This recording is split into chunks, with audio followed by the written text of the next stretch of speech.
Hello, everyone, and welcome back to Nightmare Narratives. I can picture some of you already in bed, maybe some of you just getting home from work. Wherever you are, whatever time it is, I'm glad you're here. If this helps you relax or sleep, please like and subscribe. It means a lot. Now let's get you comfortable, and I'll tell you tonight's story. My name is Robert Caldwell, and I've been a park ranger for 16 years. Most people think being a ranger in North Dakota is boring. They picture me sitting in a quiet office, maybe helping lost tourists find the bathroom. They're wrong. Theodore Roosevelt National Park isn't like Yellowstone or the Grand Canyon. We don't get millions of visitors. The Badlands are harsh, lonely places. Red rock towers rise from the ground like broken teeth. Deep canyons cut through the earth like old scars. In March, when the snow melts, mud gets so thick your boots stick with every step. I love it here. Always have. Something about the way rocks tell stories that go back millions of years speaks to me. That's why I studied geology before becoming a ranger. These Badlands hold secrets older than anything humans can imagine. But in March of 1985, I learned that some secrets are better left buried. It started with phone calls from angry ranchers. Tom McKenzie called first, his voice tight with frustration. "Caldwell, something's killing my cattle," he said. "Lost 3 head this week." I grabbed my notepad. "Coyotes?" "No, sir. These ain't coyote kills. Come see for yourself." I drove out to McKenzie's place the next morning. The March air was cold and damp. Patches of snow still covered the ground in shaded spots. McKenzie met me at his truck, wearing a heavy coat and a worried expression. "It's not pretty," he warned. He was right. The first dead cow lay in a shallow draw between 2 hills. I'd seen plenty of predator kills, but this was different. The animal had been torn apart with incredible force. Massive claw marks raked across the hide. But here's what bothered me. Most of the meat was left untouched. "See what I mean?" McKenzie said. "Whatever did this wasn't hungry. It killed for fun." I knelt beside the carcass, measuring the claw marks with my ruler. 4 parallel gouges, each one 3 inches long and deep enough to scrape bone. The spacing was wrong for any animal I knew, too wide for a wolf, too deep for a mountain lion. "When did you find this?" I asked. "Yesterday evening. The other 2 are over that ridge." We walked to the next kill. Same story, massive trauma, little feeding. But this time I found tracks in the mud. My blood went cold when I saw them. The prints were huge, bigger than a wolf's paw, but shaped wrong for a bear. 4 toes with claw marks extending far beyond the pad. Each print was 6 inches long and pressed deep into the soft earth. Whatever made these tracks was heavy. "Jesus," McKenzie whispered, looking over my shoulder. "What do you think it is?" I didn't answer. I was thinking about the old stories my grandfather told me. He worked these lands back in the 1920s, when it was still wild country. He used to talk about something he called the carrying off dog, a creature the Lakota people feared more than any bear or wolf. "Could be a rogue bear," I said, though I didn't believe it. "Maybe sick or injured. I'll set some cameras, do some tracking." McKenzie nodded, but I could see he wasn't convinced either. As we walked back to his truck, he stopped and looked out over the empty Badlands. "You know, my grandfather used to tell stories about these lands, said there were things living in the deep canyons that weren't quite right, things that didn't belong in this world anymore." I felt a chill that had nothing to do with the March wind. "Just stories," I said. "Maybe, but something sure as hell is out there." That afternoon, I drove back to headquarters and called my supervisor. Janet Reeves had been running the park for 8 years. She was tough, practical, and didn't have patience for anything that couldn't be solved with common sense. "Probably a bear coming out of hibernation early," she said after I scribed the kills. "Set some traps, maybe dart it and relocate." "Janet, I've never seen claw marks like this. And the tracks. Rob, you've been out there too long. It's a bear. Handle it." I hung up and sat in my office, staring at the photos I'd taken. The claw marks looked almost deliberate, like someone had used a giant rake on the cattle. And those tracks, they were too intelligent somehow. Bear's lumber. These prints showed purpose, planning. That evening, I drove home to my small cabin outside the park boundary. As I made dinner, I kept thinking about my grandfather's stories. He'd been a tribal liaison back when the government was still figuring out how to manage the park. He'd spent time with the Lakota elders, learning about the land. The carrying off dog wasn't just any monster, according to the stories. It was something that had survived from an older time, when the world was different. Something that remembered when these badlands were green forests and shallow seas. I tried to shake off the feeling, but as darkness fell outside my windows, I found myself checking the locks on my doors. For the first time in 16 years, I felt afraid of the land I'd devoted my life to protecting. The next morning, I loaded my truck with cameras, tranquilizer equipment, and my rifle. My dog Rex jumped into the passenger seat without being asked. He was a German Shepherd mix, smart and loyal. He'd been with me for 5 years, helping track lost hikers and keeping me company on long patrols. "What do you think, boy?" I asked, scratching his ears. "Want to go hunt some monsters?" Rex wagged his tail, but as we drove toward the Badlands, I noticed he kept looking out the windows with unusual alertness. Dogs know things we don't. I should have paid more attention to what his instincts were telling him. We were heading into country that had been wild for millions of years. Country where the rules might be different than anywhere else on Earth. Country where something that shouldn't exist might still be waiting in the deepest, darkest places. I just didn't know yet that it was waiting for me. The tracking began at dawn on Mackenzie's land, but I knew the creature wouldn't stay on ranch property. The Badlands called to predators. All those hidden canyons and caves made perfect hunting grounds. Rex and I followed the tracks south toward the Little Missouri River. The prints led us through scrub brush and around red rock formations that looked like ancient castles. Every few hundred yards, I'd stop and take pictures, measure the stride length, check for any changes. The tracks were getting fresher. In one muddy spot, I could see where water was still seeping into the deepest part of the print. We were maybe an hour behind whatever made these marks. "Easy, boy," I whispered to Rex. He'd been getting more nervous as we followed the trail. His ears stayed up, and his nose worked constantly. Every few minutes he'd whine and look back at me like he wanted to go home. The tracks led us into a narrow canyon I'd never explored before. The walls rose 60 feet on both sides, casting everything in shadow even though it was mid-morning. Water dripped from somewhere high above. The air smelled different here, older somehow, like dust from ancient graves. That's when Rex started growling. It began as a low rumble in his chest.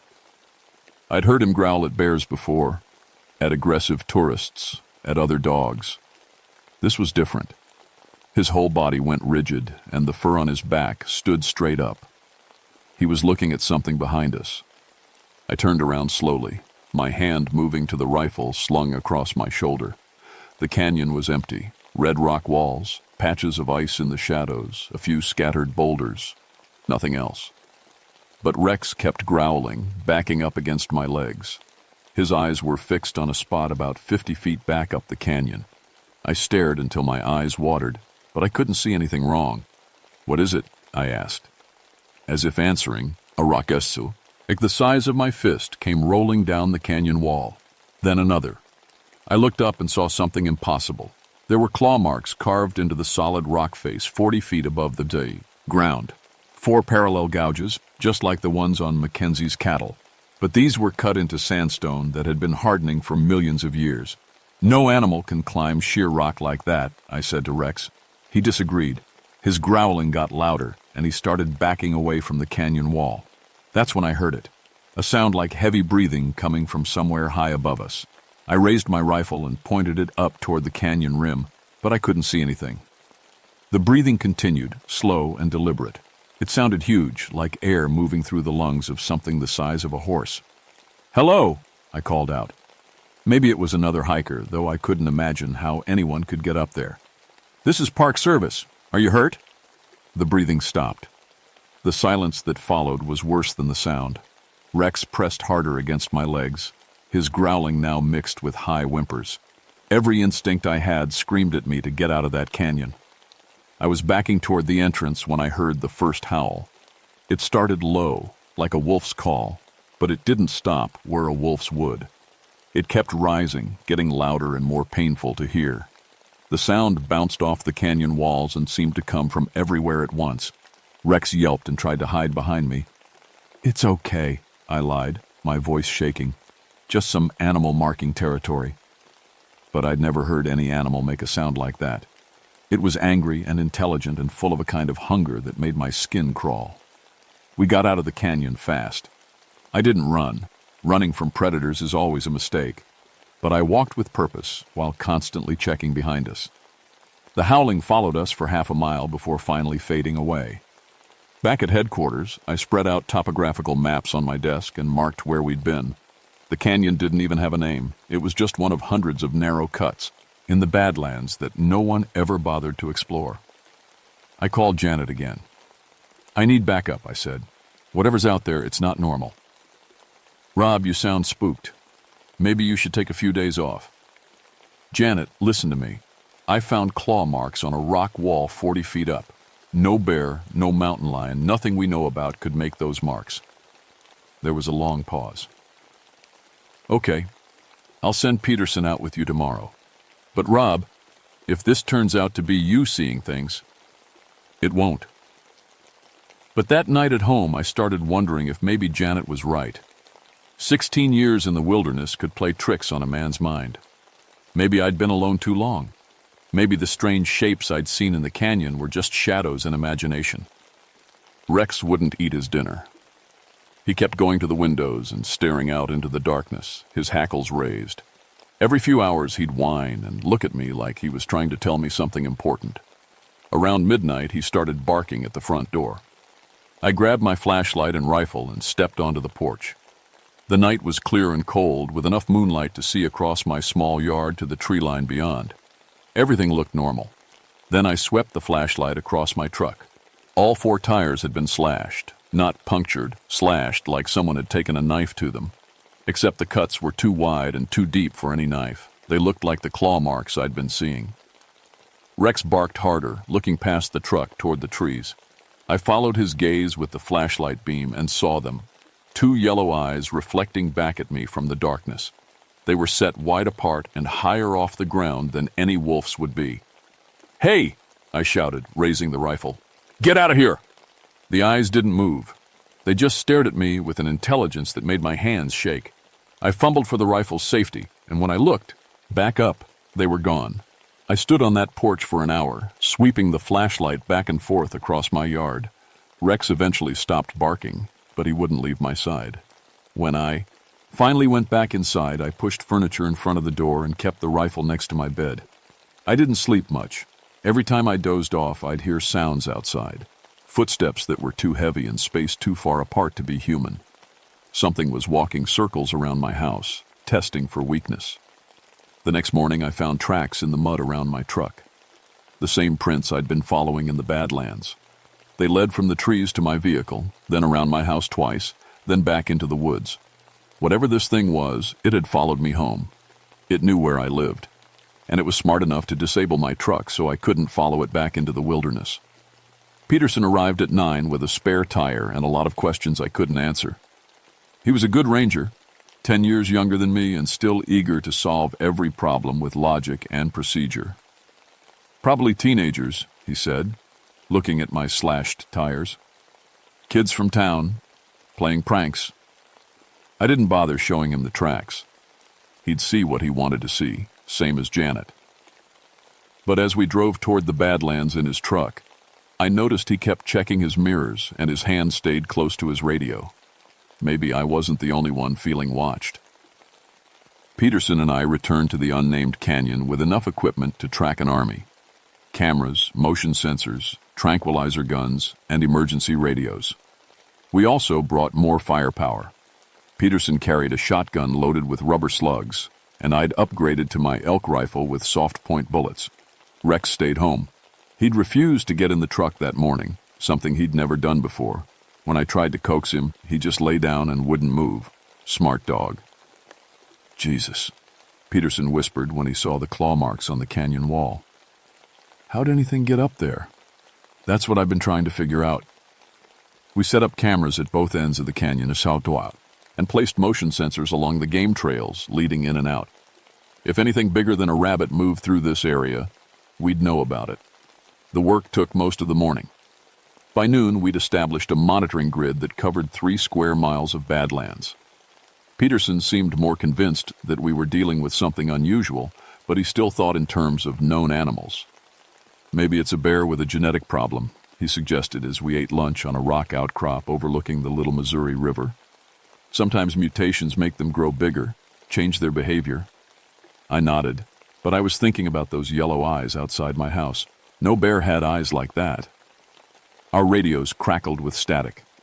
Janet's voice came through, broken and distant. Unit 7, checking in. Any sign of... Unit 7 here, I responded. No contact yet. Still setting up equipment. Careful out there. Weather service. Flash flood warning. The radio died. I tried several times to re-establish contact, but got nothing but static. The sky was clear, but March weather in North Dakota could change fast. We should head back, Peterson said, looking at the dead radio. Another hour. I want to check the fossil beds. The fossil beds were my favorite part of the park. Ancient bones stuck out of the rock faces like pieces of a giant puzzle. Millions of years ago, this was tropical forest filled with creatures that would seem like monsters to us now. Peterson and I hiked to the largest fossil site, a cliff face where erosion had exposed layer after layer of prehistoric life. Most tourists never found this place. It was too remote, too hard to reach. That's probably why the creature had chosen it as a den. The cave opening was hidden behind a fallen boulder. I'd walked past this spot dozens of times and never noticed it. But now I could see that the boulder had been moved recently. Scratches in the rock showed where something had pushed it aside. Rob, Peterson said quietly, maybe we should call for backup before we go in there. Radio's dead, remember? The cave mouth was just wide enough for a man to crawl through. Beyond the opening, it widened into a larger chamber. I could see bones scattered on the cave floor. Recent bones, not fossils. I switched on my flashlight and crawled inside. The smell hit me first. It was the stench of death and something else, something wild and primal that made my nose burn. The cave was bigger than I'd expected, with passages leading deeper into the rock. Bones covered the floor. Not just cattle bones. I saw what looked like deer remains and smaller bones that might have been from dogs or coyotes. All of them had been cracked open, the marrow sucked out. Peterson, I called back. You need to see this. He squeezed through the opening and swept his own flashlight around the cave. Holy shit, he breathed. But the bones weren't the worst part. Along the walls, something had carved symbols into the rock. Not random scratches, deliberate patterns that looked almost like writing, spirals and slashes that seemed to tell a story I couldn't read. What animal makes symbols? Peterson asked. None that I know of. I was photographing the wall carvings when we heard it. The sound of breathing coming from deeper in the cave. Slow, steady, and much too large to be human. We both froze. My flashlight beam stretched down the main tunnel, but I couldn't see where it ended. The breathing echoed off the walls, making it impossible to tell how far back the creature was. Peterson's shotgun was already in his hands. I raised my rifle and we started backing toward the entrance. The breathing got faster, more excited. Something was moving in the darkness beyond our lights. I caught a glimpse of yellow eyes reflecting back at us. Go, I whispered. Go now. We scrambled for the cave entrance like our lives depended on it. I was almost through the opening when something roared behind us. The same set, and I'd heard in the canyon, but louder and filled with rage. A massive paw swiped at my leg as I dove through the opening. Claws raked across my boot, tearing the leather like paper. If I'd been 1 second slower, those claws would have taken my foot off. We ran. I'm not ashamed to admit it. We ran across the badlands like scared children, stumbling over rocks and sliding down muddy slopes. Behind us, the roaring continued, echoing across the empty landscape. We didn't stop until we reached Peterson's truck. Both of us were breathing hard and shaking. Peterson's hands shook so bad he could barely get the key in the ignition. "What the hell was that thing?" he gasped. "I don't know, but it's not in any textbook I ever read." As we drove away, I looked back toward the fossil beds. Something was standing on the ridge above the cave, something tall and dark against the gray sky. Even from a distance, I could see it watching us leave. Back at headquarters, Janet took one look at our torn clothes and muddy faces and called in a state wildlife expert. Dr. Sarah Chen arrived the next morning with a team of specialists and enough equipment to study everything from DNA samples to territorial behavior patterns. "Describe exactly what you saw," she said, setting up a digital recorder. I told her about the cave, the bones, the symbols carved in the rock. I described the size of the creature, the intelligence in its eyes, the way it seemed to understand our weaknesses. Dr. Chen made notes and nodded professionally, but I could see the doubt in her expression. "The symbol making is interesting," she admitted. "Some higher primates do create patterns, but nothing as complex as what you're describing." This wasn't a primate. "What do you think it was?" I hesitated. "How do you tell a scientist that you think you found something that science says doesn't exist?" "I think it's something that's been hiding in these badlands for a very long time, something that survived when everything else from its era died out." Dr. Chen studied me carefully. "Mr. Caldwell, the last large predators in North America disappeared over 10,000 years ago. The idea that something like a dire wolf or short-faced bear could survive undetected is... I know how it sounds, but I know what I saw." That afternoon, Dr. Chen's team went out to collect evidence from the cave. They came back 3 hours later looking confused and worried. "The cave is empty," Dr. Chen reported. "Completely cleaned out. No bones, no carvings, nothing." I felt my stomach drop. "That's impossible. We found the cave you described, but it looked like it had been scrubbed clean. There wasn't even any scent residue for our dogs to track." Peterson and I drove back to the fossil beds that evening. The cave was exactly as Dr. Chen had described, empty and clean as if it had never been used. Even the fallen boulder had been moved back to its original position. "It knew we'd bring others back," I said. "It cleaned up and moved on." "Animals don't think like that, Rob. This one does." That night, every motion sensor in our monitoring grid went off at the same time. The cameras captured nothing but empty landscape, but something had triggered every detector we'd placed. Whatever we were dealing with, it was smart enough to avoid our cameras while setting off our sensors. It was playing with us, showing us how easily it could move through our surveillance network without being seen. The game had changed. We weren't hunting it anymore. It was hunting us. The attack started 3 days later. Mackenzie's neighbor, old Bill Hartley, found his prize bull dead in a pasture half a mile from his house.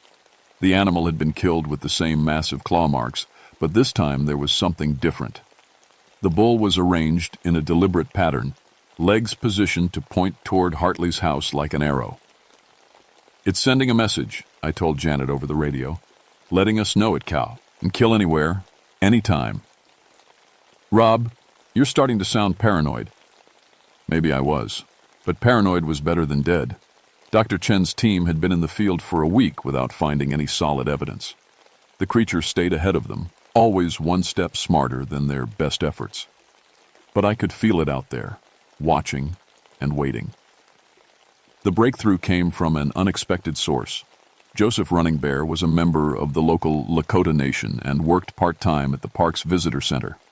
He was in his 70s, quiet and thoughtful, with deep knowledge of the traditional stories. I'd known him for years but never talked to him about the creature. He approached me after hearing about the latest cattle killing. "You're dealing with Shunka Warakin," he said simply. I'd heard the name before in my grandfather's stories. The carrying off dog. That's one translation. It means the one that carries things off into the darkness. My grandfather saw one in 1924, said it was hunting in the breaks along the river. Joseph and I sat in my office while he told me the old stories. According to Lakota tradition, the Shunka Warakin were ancient predators that survived the Great Dying that killed the mammoths and giant bears. They were smart enough to hide in the deepest places, patient enough to wait until the world forgot they existed. They're not just animals, Joseph explained. They remember the old times when they ruled these lands, and they don't like sharing. How do you kill one? Joseph shook his head. You don't. You appease it or you wait for it to leave. But this one won't leave on its own. Why not? Because you found its cubs. The pieces clicked together. The cave, the bones, the territorial behavior. The creature wasn't just hunting, it was protecting young. That's why it had cleaned out the cave and moved them. That's why it was escalating the attacks. Where would it take them? I asked. Joseph thought for a moment. Somewhere high and hidden. Somewhere it could see enemies coming from all directions. He paused. There's a place my people avoided, even in the old days. We called it the Watchful Place. If the Shunka-Warakin is still here, that's where it would go. He gave me directions to a remote canyon system in the northern section of the park. It was federal land, but so isolated that even rangers rarely went there. The perfect place for something to hide. I left Peterson at headquarters and drove out alone. After what happened at the cave, I didn't want to risk anyone else's life. If this creature was protecting cubs, it would fight to the death rather than retreat. The Watchful Place was everything Joseph had described. A narrow canyon wound back into the Badlands for almost a mile before opening into a hidden valley. Rock towers rose on all sides like giant sentries, and the only way in or out was through the canyon entrance. I parked my truck and went the rest of the way on foot, my rifle ready and every sense alert. The silence was complete. No birds, no insects, no wind. Even my footsteps seemed too loud. The valley floor was covered with bones, not scattered like in the cave, but arranged in careful patterns, spirals and lines that looked like the symbols I'd seen carved in the cave walls. The creature was using bones to write messages I couldn't understand. At the far end of the valley, a rock formation created a natural shelter. I could see something moving in the shadows, small shapes that tumbled and played like puppies. Cubs. 3 of them. No bigger than German shepherds, but already showing the massive paws and intelligent eyes of their parent. They were beautiful and terrifying at the same time. I was so focused on the cubs that I didn't hear the adult approaching until it was too late. The attack came from above. The creature had climbed the canyon wall and positioned itself on a ledge directly over my head. It dropped down behind me with enough force to crack the rocks when, it landed. I spun around and got my first clear look at the Shunka-Warakin. It was bigger than I'd imagined. 7 feet long and built like a wolf crossed with a bear. Its fur was dark gray, almost black, and its muscles moved under the skin like steel cables. But it was the eyes that froze my blood. They were yellow like a wolf's, but filled with an intelligence that was almost human. Those eyes studied me with the same intensity I'd used to examine a rock sample. The creature was analyzing me, figuring out my strengths and weaknesses, planning its attack. I raised my rifle, but the Shunka-Warakin was already moving. It covered 20 feet in a single leap, moving faster than anything that size should be able to move. I got one shot off before it hit me. The bullet caught it in the shoulder, spinning it around but not slowing it down. Massive claws raked across my chest, shredding my jacket and leaving burning lines across my ribs.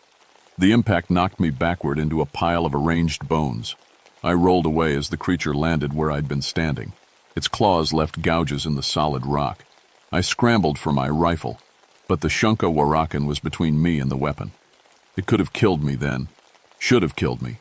Instead, it sat back on its haunches and studied me again. Blood ran from the bullet wound in its shoulder, but it seemed more curious than angry. Easy, I whispered, the way I'd talk to a spooked horse. I'm not here to hurt your babies. The creature tilted its head, and for a moment I thought it understood. Then it opened its mouth and made a sound I'll never forget. A low rumble that was part growl, part words in a language no human had ever heard. Behind it, the cubs had stopped playing and were watching us with the same intense intelligence as their parent. 3 generations of survival instincts told them I was a threat that needed to be eliminated. The adult Shunka-Warakin rose to its full height and took a step toward me.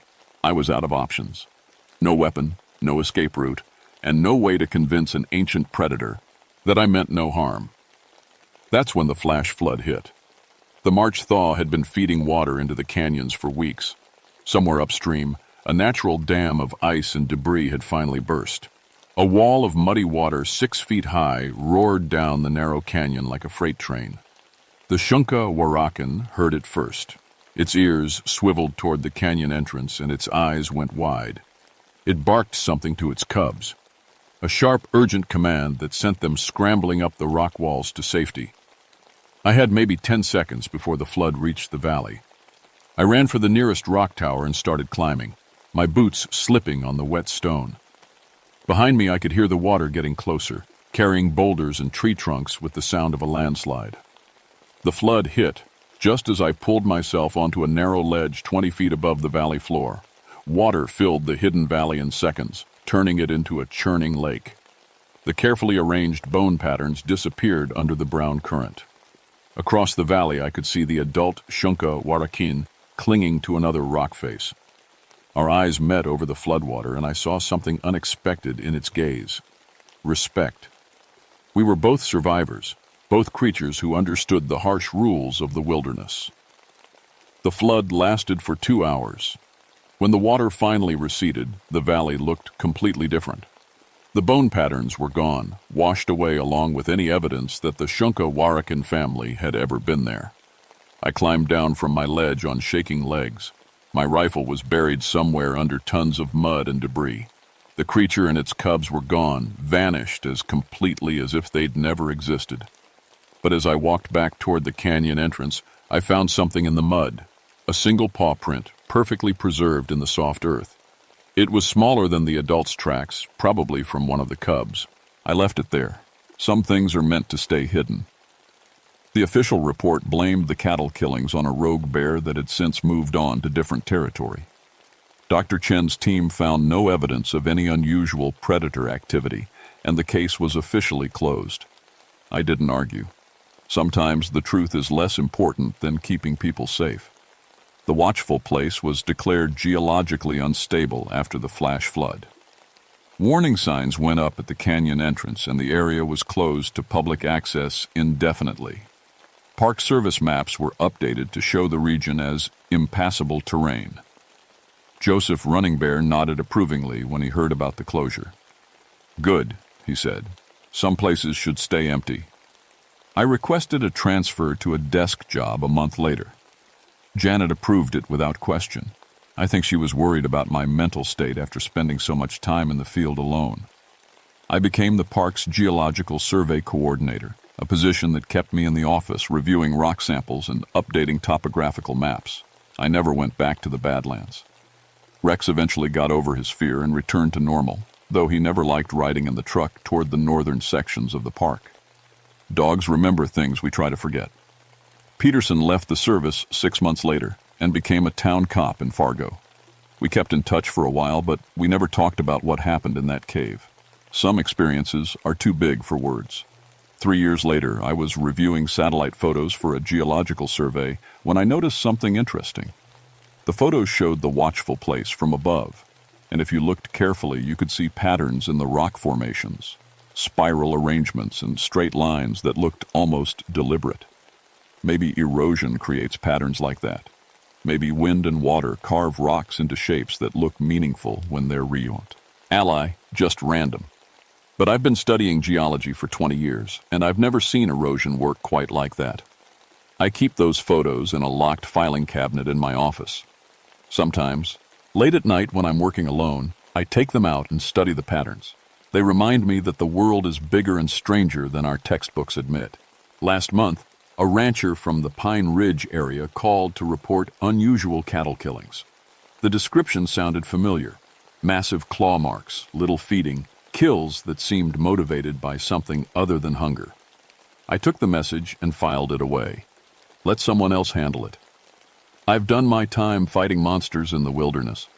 But sometimes, when the wind is right and I'm driving home past the Badlands, I roll down my windows and listen to the night sounds.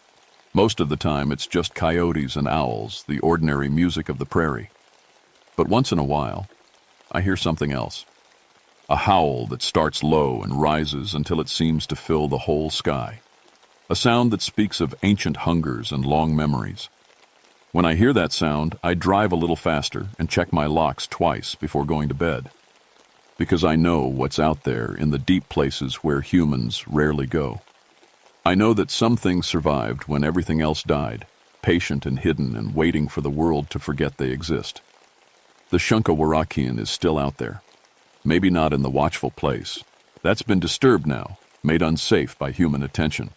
But somewhere in the millions of acres of badlands, in canyons that don't appear on any map, the carrying-off dog continues its ancient hunt. And maybe that's how it should be. The world needs its mysteries, its dark corners where impossible things can still exist. We've explained away too much already, mapped and cataloged every square mile of Earth until there's no room left for wonder.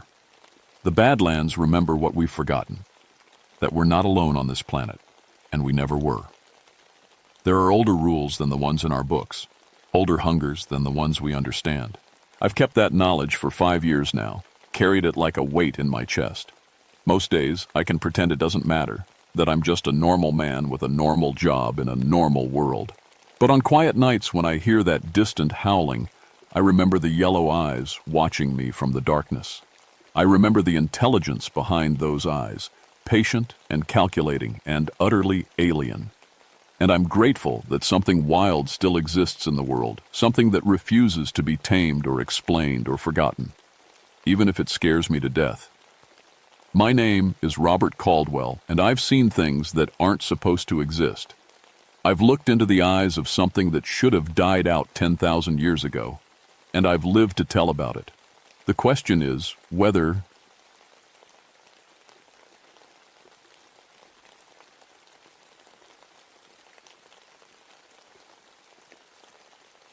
My name is Michael Brennan, and I've been a forest ranger for 19 years. I've seen bears attack campers, watched people fall off cliffs, and pulled bodies out of rivers. But what I found in those caves in November 1991 changed everything I thought I knew about what lives under our feet. I work the Daniel Boone National Forest in Kentucky, specifically the Red River Gorge area. My specialty is cave systems and underground resources. I've mapped more caves in this region than anyone else alive. I know every tunnel, every drop, every tight squeeze from here to the Tennessee border. At least I thought I did. The weather that November was all wrong. We had temperatures in the 70s when it should have been freezing. All that warm rain was causing problems underground, flooding caves that hadn't seen water in decades, opening new passages, changing the whole layout of systems we thought we knew by heart. That's when the cavers went missing. 3 college kids from the University of Kentucky, Sarah Chen, Marcus Williams, and David Park.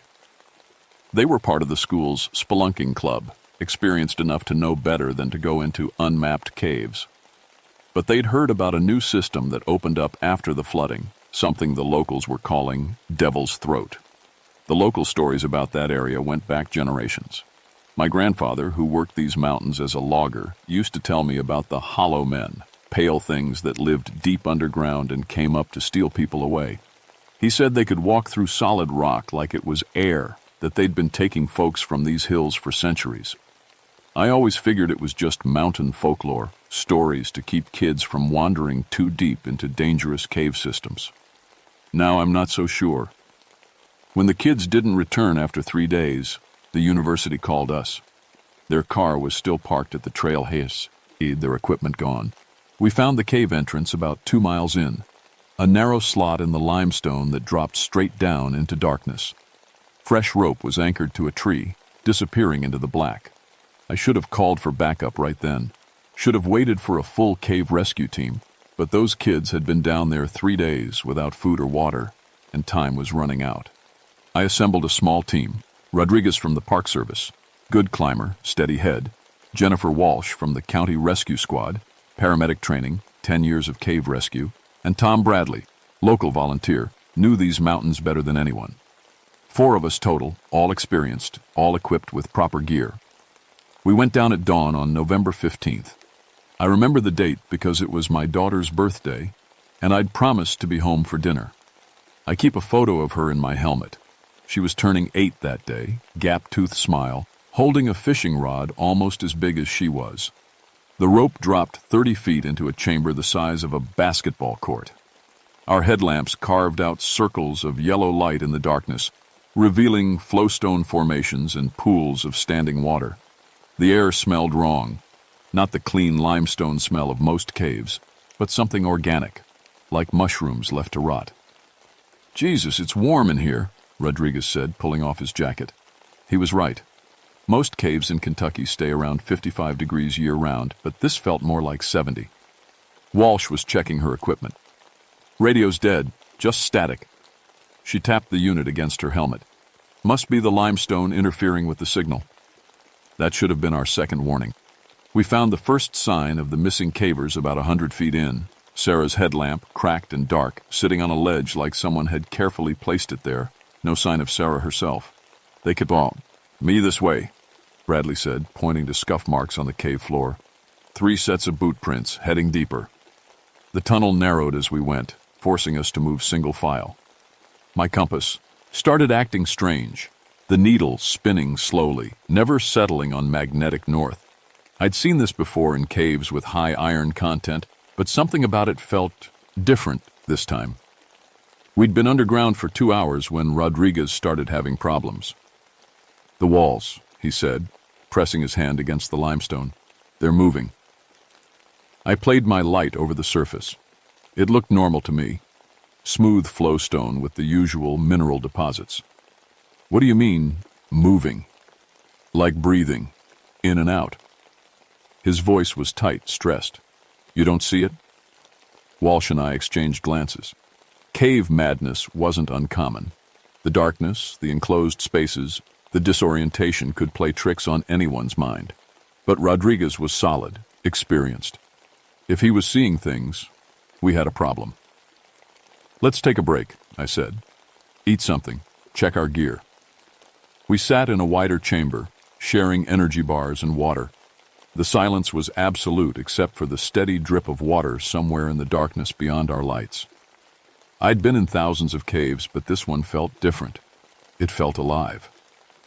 That's when we heard the screaming. The sound came from deeper in the cave system. High-pitched, desperate, echoing off the stone walls until it seemed to come from everywhere at once. Human screaming, no doubt about it. "Sarah!" Walsh called out, her voice bouncing back to us in overlapping echoes. The screaming stopped. We moved faster now, following the main passage as it sloped downward into the mountain's heart. The temperature kept rising, and our lights revealed something that made my blood go cold. Scratch marks on the walls. Not random gouges, but deliberate patterns, like some kind of primitive writing. "Those aren't natural," Bradley whispered, running his fingers over the marks. "Someone carved these, but with what? They go deep into the stone." The markings covered the L's in spiraling patterns that hurt to look at directly. They seemed to shift and move in our peripheral vision, though when I focused my light on them, they stayed still.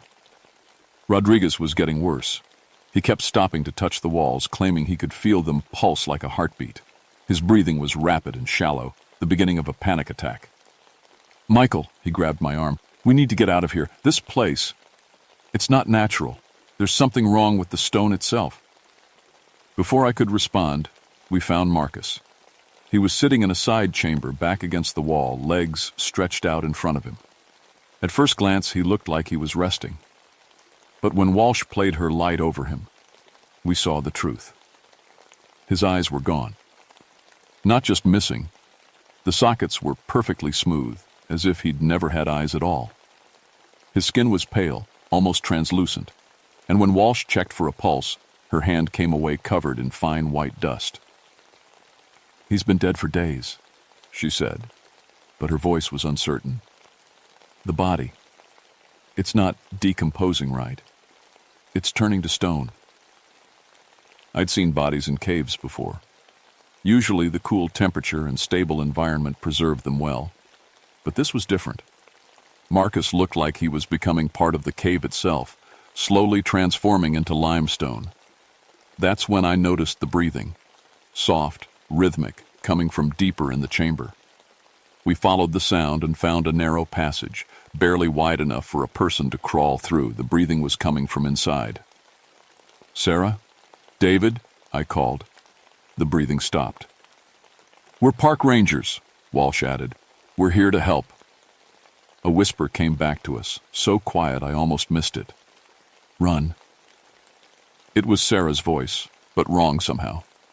Hollow, like it was coming from the bottom of a well. I was about to crawl into the passage when Rodriguez screamed. I spun around to find him pressed against the wall, staring at something I couldn't see. "They're coming through," he shouted. "They're coming through the stone." The wall behind him began to ripple like water. The solid limestone surface moved and flowed, and something pale pushed through it. An arm, thin and elongated, with fingers too long to be human. Then a head, hairless and white, with eyes like black pools. It wasn't quite human. The proportions were wrong. Limbs too long, torso too narrow, skull elongated like it had been stretched. But the worst part was how it moved through the solid rock like it was liquid, emerging from the stone as easily as stepping through a doorway. Rodriguez tried to run, but another arm shot out of the wall and grabbed him around the waist. He clawed at the stone, screaming as he was pulled backward into what should have been solid limestone. I fumbled for my radio, forgetting it was dead. Bradley had his pistol out, but what do you shoot at something that can move through rock? Walsh was backing toward the tunnel entrance, her light dancing wildly as her hands shook. More shapes moved in the stone around us. The walls themselves seemed alive now, flowing and shifting as pale forms pressed against them from the other side. I could see faces in the limestone, human faces, twisted in silent screams. "The rope!" I shouted. "Get to the rope!" We ran through tunnels that changed behind us. Passages that had been open when we came through were now sealed with solid stone. New openings appeared where walls had been solid moments before. Our lights carved chaotic paths through the darkness as we stumbled over loose rock and splashed through pools of standing water. Behind us, Rodriguez was still screaming. The sound grew fainter and more distorted, as if he was being dragged deeper and deeper into the stone itself. We reached a chamber I didn't recognize. The walls were covered in those same spiral carvings, but now they pulsed with a faint phosphorescent light. In the center of the room stood a figure, tall, pale, with those same elonga. Ted proportions as the thing that had taken Rodriguez. It spoke without moving its mouth, the words seeming to come from the stone itself. "You walk in our feeding grounds." Walsh raised her light toward it, but the beam passed through its body as if it wasn't entirely there. It was solid enough to speak, but not solid enough to be properly illuminated. "What are you?" I managed to ask. "We are the hollow ones. We are the stone that hungers." It gestured to the walls around us. "Your kind feeds us well. Your fear makes the meat tender." The carvings on the walls began to move faster, spiraling inward like a whirlpool. I realized they weren't decorations at all. They were a map of every tunnel, every chamber, every passage in the cave system. And at the center was a large chamber marked with symbols that looked like bones. "The feeding ground," it said, following my gaze. "Where we prepare the harvest. Your friend waits for you there." Bradley fired his pistol. The bullet passed through the creature and struck the wall behind it, sending chips of limestone flying.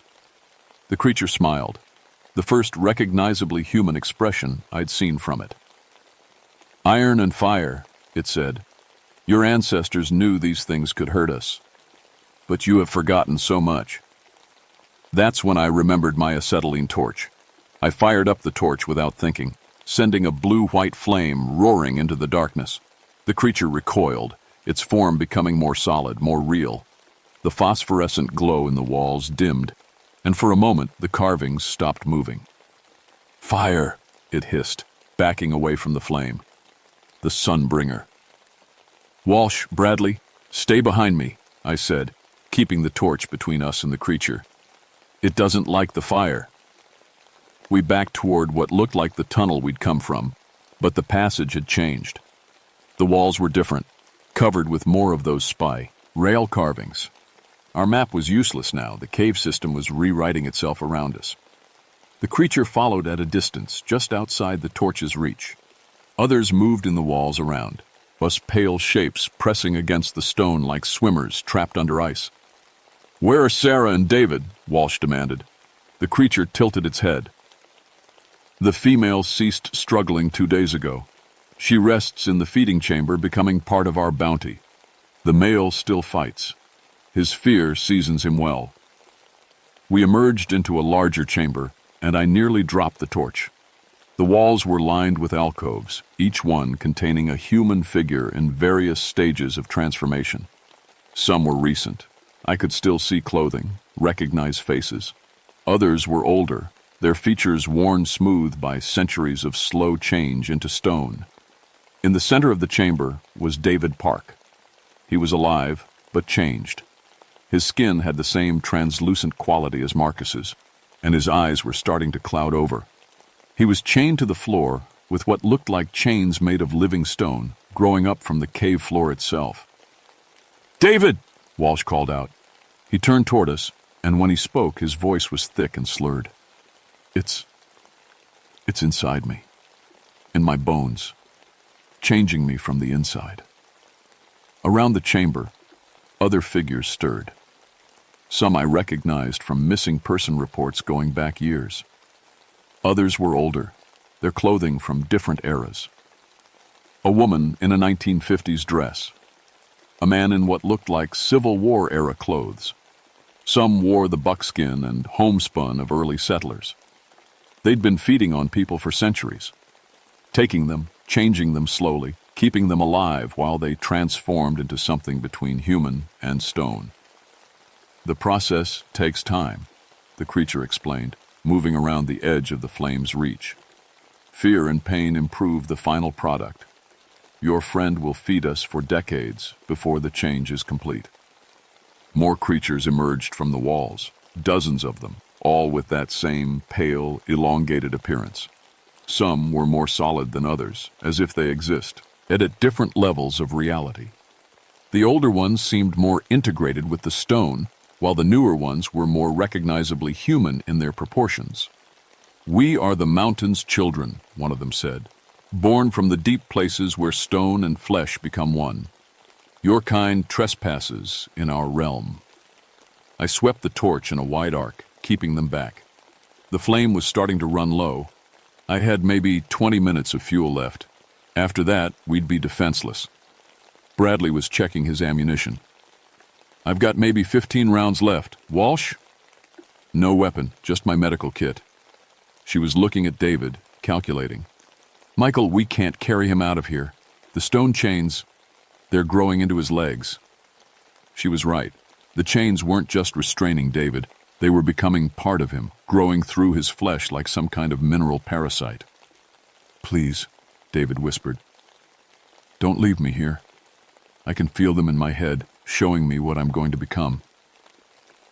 The creatures were getting braver, pressing closer despite the flame.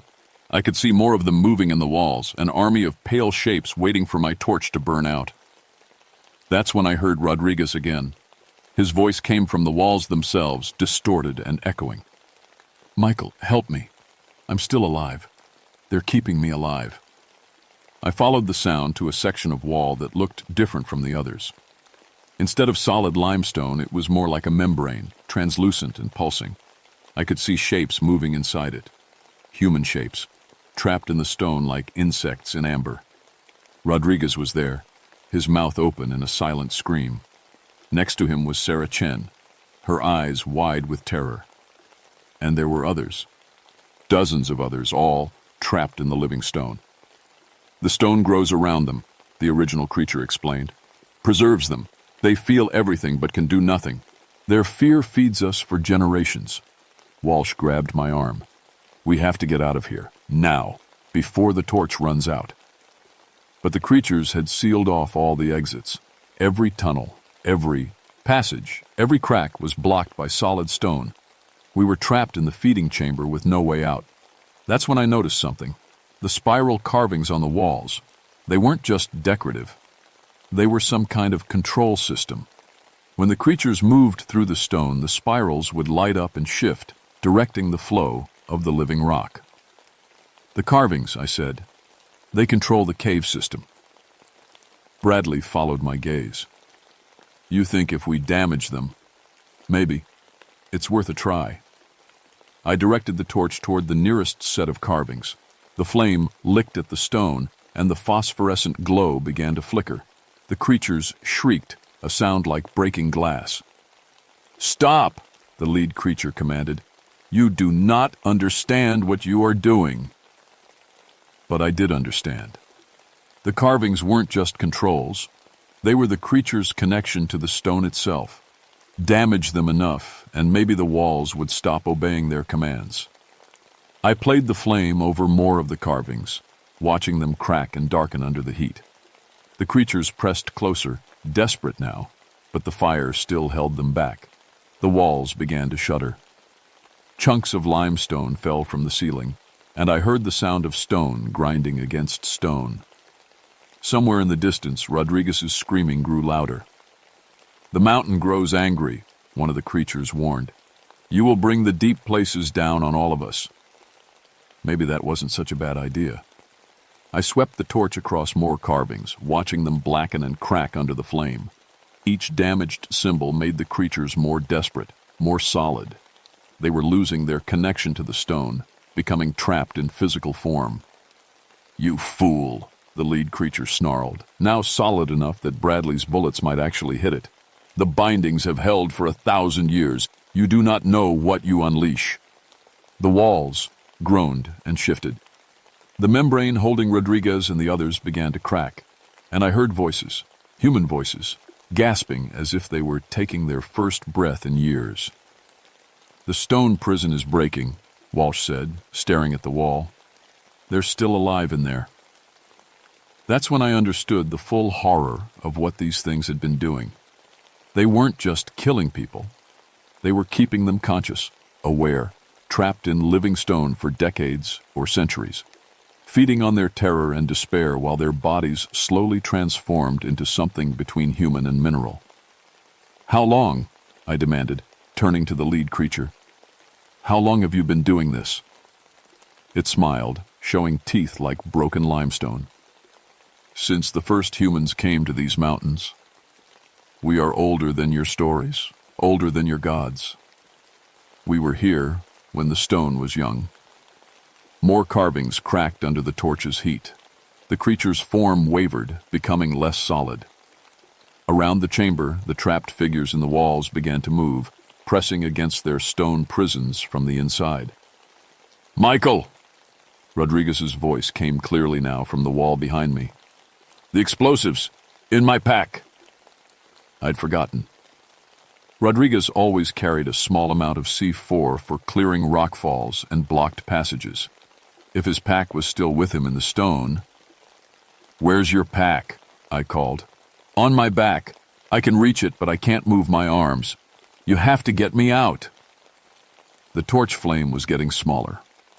I had maybe 5 minutes of fuel left. After that, we'd be at the creature's mercy.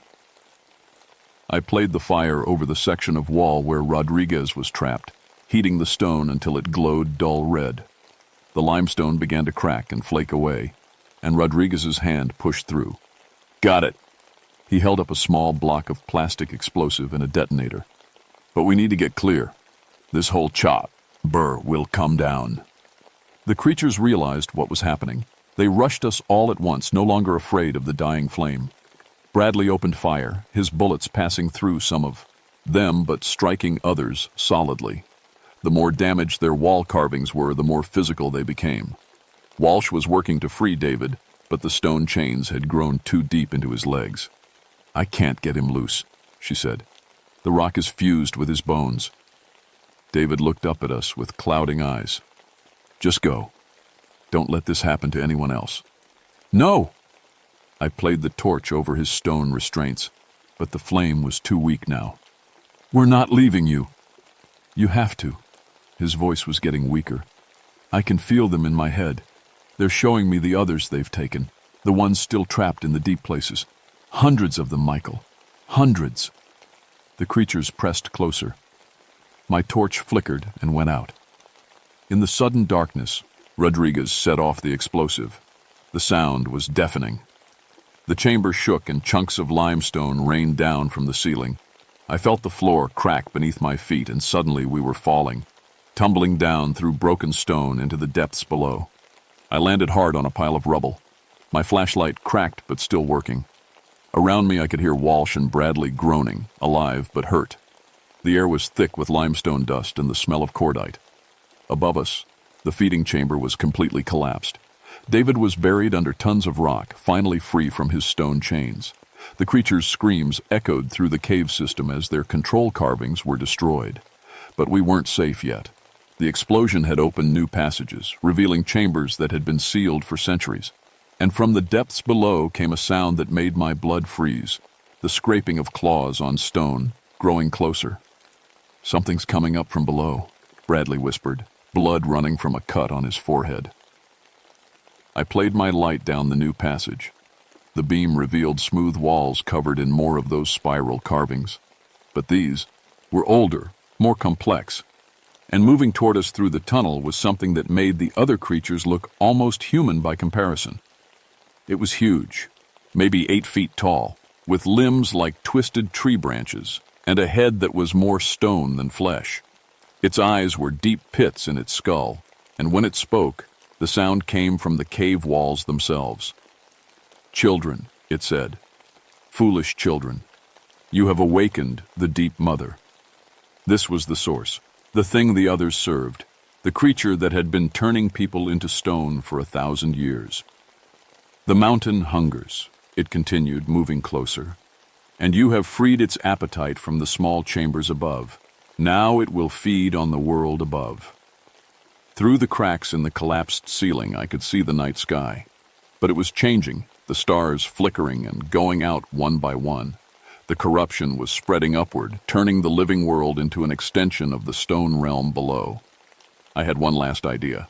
In my pack, I carried flares for cave emergencies, magnesium flares that burned white-hot for 20 minutes. If fire could hurt these things. I lit the first flare and threw it at the creature's feet. It screamed and recoiled, its stone flesh cracking where the burning magnesium landed. The light was brilliant in the darkness, turning the cave walls stark white. "Walsh, Bradley, the rope to the surface, is the passage still open?" Walsh looked up through the debris. "I think so, but we'd have to climb past that thing." The creature was backing away from the flare, but there were others coming. I could hear them moving through the stone walls, converging on our position. I lit 2 more flares and handed one each to Walsh and Bradley. "These things hate the light. We run for the rope, and we don't stop for anything." We ran through tunnels lit by brilliant white fire, the creatures shrieking and recoiling from our flares. Behind us, the deep mother's voice echoed through the stone. "You cannot escape the mountain's hunger. It follows you now. It knows your scent."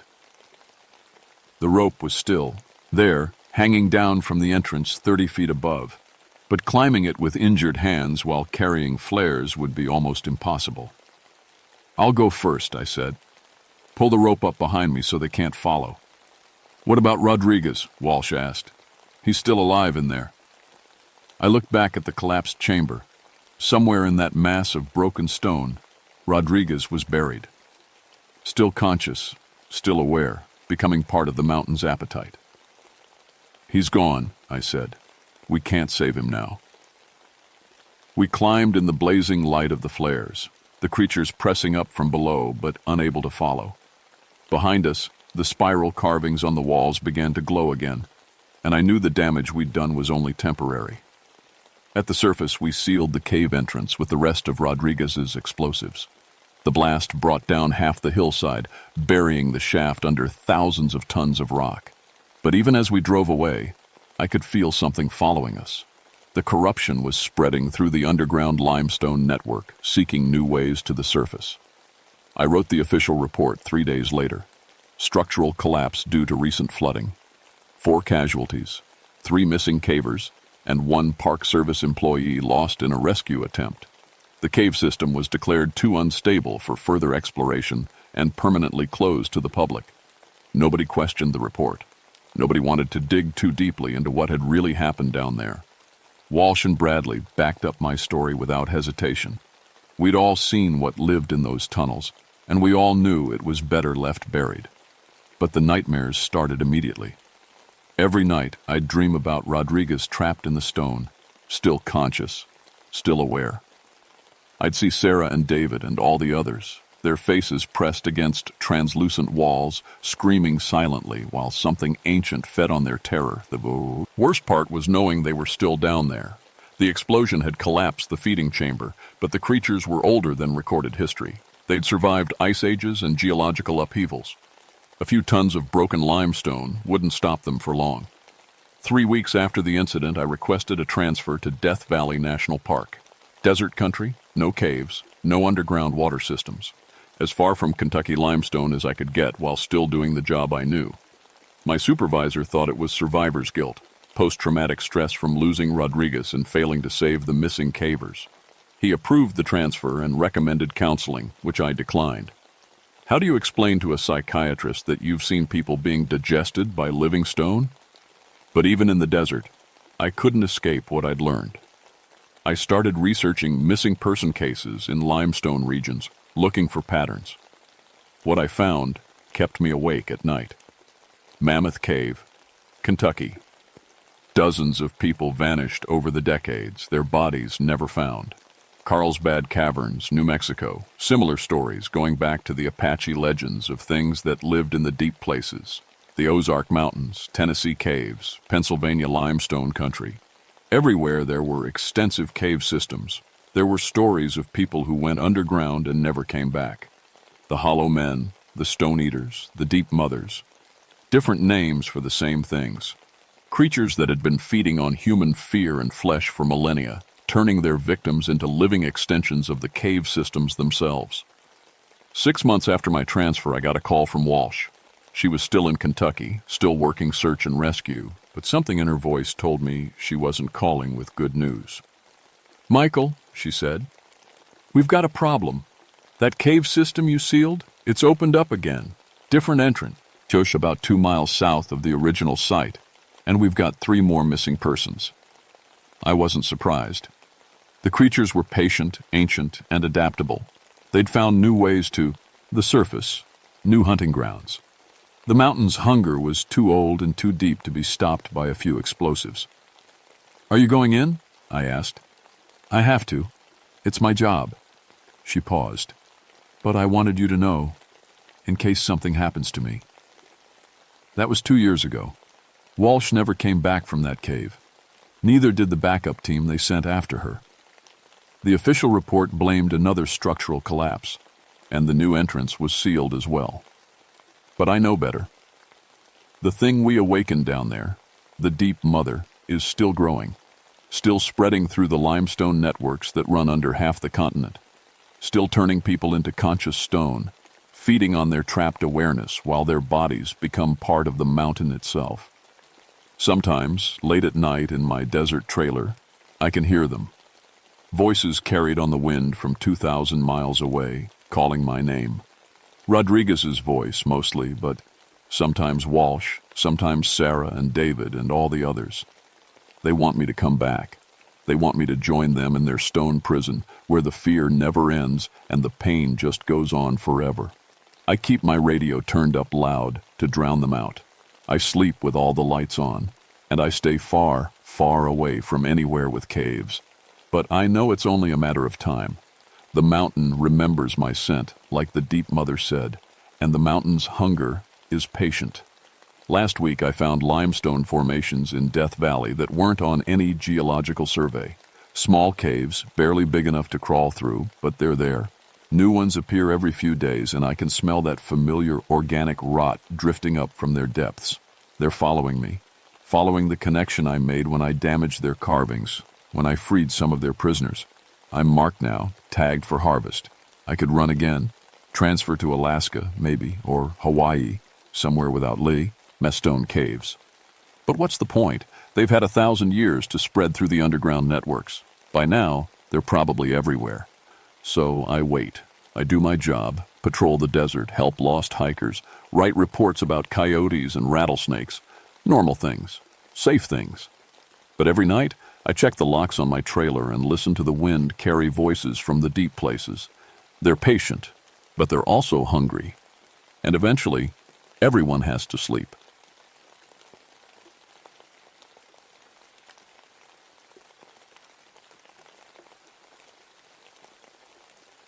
My name is James Whitmore, and I've been a forest ranger for 17 years. I'm telling you this story because I need someone to know what really happened up at Coffin Rock in August of 1979. The Forest Service says it was just a wildfire that got out of hand.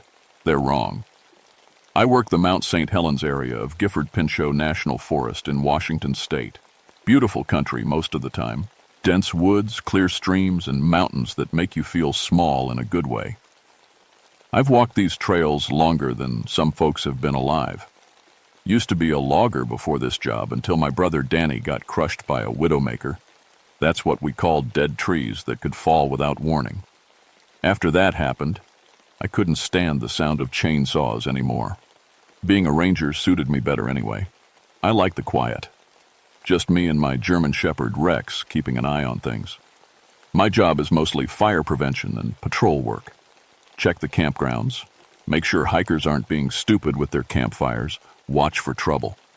In 17 years, I thought I'd seen every kind of trouble these woods could throw at me. That August was hotter than hell and dry as old bones. We hadn't seen rain in 6 weeks. Every morning I'd check the fire danger signs, and every morning they stayed at extreme risk.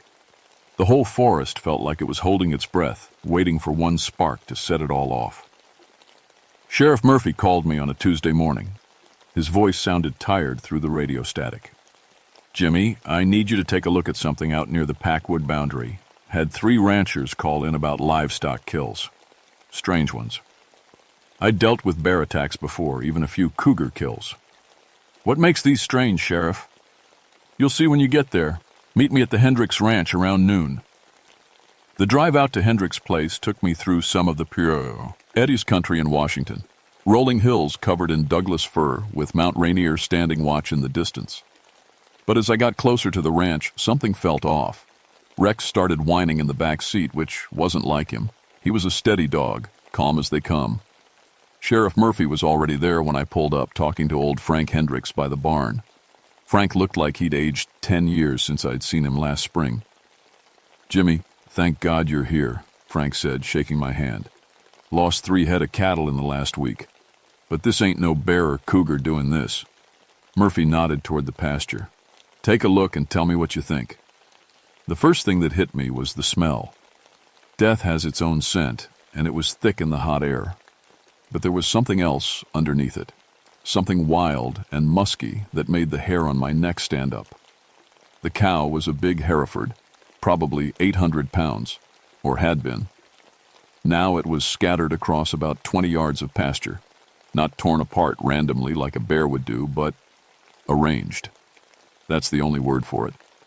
The bones were laid out in neat piles. The hide was folded and placed to one side, almost careful-like. "Jesus," I whispered. "Gets worse," Murphy said. He led me to a patch of soft earth near the creek. "Look at these tracks." I knelt down and felt my blood go cold. The tracks started off human, clear toe marks, the arch of a foot, about size 14 by my guess. But 20 feet later, they changed. The human prints became something else. Longer, with claw marks. 4 toes instead of 5. And they were deep. Whatever made them was heavy. "What kind of animal makes tracks like that?" Frank asked. I couldn't answer him. In 17 years of working these woods, I'd never seen anything like it. The tracks seemed to show something walking upright on 2 legs, then dropping down to run, on 4. But that was impossible. "Could be a hoax," I said, but even I didn't believe it. No one could fake the way those tracks changed from human to animal. The depth was all wrong for Burut, someone just pressing fake feet into the dirt. Murphy pulled me aside. "There's more, Jimmy. Got similar reports from 2 other ranches this week. All the same. Livestock killed and arranged. All the same tracks. Whatever's doing this, it's got a hunting range of about 30 square miles." "That includes a big chunk of my forest," I said, "which is why I called you. I've got 3 deputies in a county that covers half of Washington. I can't babysit every ranch and patrol the woods, too." But if this thing is living in the national forest, I'll keep an eye out, I promised. But as I drove back into the woods that afternoon, Rex whimpering in the back seat and those impossible tracks burned into my memory. I had a feeling that keeping an eye out wasn't going to be enough. Something was hunting in my forest, something that could think and plan and arrange its kills like trophies. The old-timers used to tell stories about things that lived deep in the woods. Loggers would talk about the dogmen when they'd had a few drinks, creatures that walked like men but hunted like wolves. I'd always figured those were just stories to scare the new guys. Maybe I was wrong. 3 days later, I found the first real evidence that we were dealing with something beyond any normal predator. I was doing my regular patrol of the backcountry trails when I noticed Rex acting strange. He kept looking over his shoulder and whining, something I'd never seen him do. Rex was a brave dog. I'd seen him face down black bears without backing down. But now, he was scared. The trail we were on wound through thick timber toward an old fire lookout station about 12 miles from the nearest road. It was one of my favorite spots to check because hikers rarely made it that far back. Too much work for most people. But that morning, the forest felt wrong. The birds had stopped singing. In 17 way. Years of walking these woods, I'd learned to read the forest's moods. When the birds go quiet, something's not right. Could be a storm coming or a predator on the move. But the sky was clear, and the air was still as death. About 2 miles from the lookout, I found the campsite, or what was left of it. The tent was shredded but not randomly torn like a bear would do it. The rips were precise, like someone had used a very sharp knife. The backpack was emptied, but nothing was taken. Not the food, not the equipment. Everything was just scattered around like whoever did this was looking for something specific. "Hello?" I called out. "Forest Service. Anyone here?" No answer. But Rex started growling, low and steady. He was looking at something behind the destroyed tent. I found the hiker about 50 yards into the woods. What was left of him? I'd seen death before. Car accidents, hunting mishaps, heart attacks on the trail. But this was different. This was personal. The body had been dragged away from the camp, and like the cattle, it was arranged. Arms folded across the chest, eyes closed, almost respectful if you ignored the bite marks on the throat. But the tracks around the body made me sick to my stomach. The same impossible prints from the ranch, human feet that became animal paws, dozens of them, circling the body like whatever killed this man had spent time studying what it had done.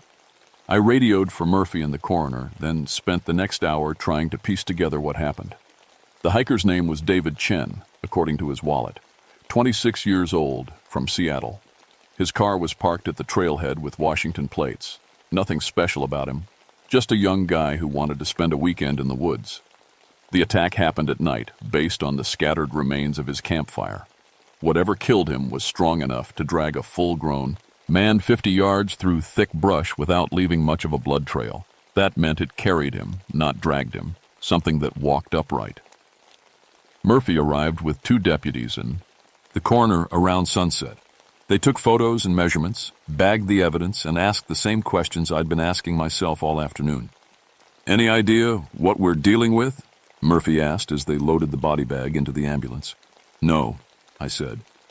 But that wasn't entirely true. I was starting to have ideas, and I didn't like any of them. The coroner was a thin, nervous man named Peterson. He'd been examining the bite marks with a magnifying glass, and his face was pale. "Sheriff," he said quietly, "these aren't made by any animal I know.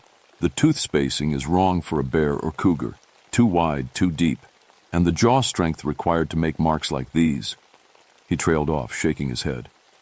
"What's your best guess, Doc?" Murphy asked. "A very large dog, German Shepherd size, maybe bigger, but the spacing suggests something with a longer snout. More like a wolf, but we don't have wolves in Washington anymore." I thought about that as they drove away, leaving me alone with Rex in the gathering dark. No wolves in Washington. That was true. They'd been hunted out decades ago. But what if something else had moved in to fill that empty space? Something that hunted like a wolf, but thought like a man.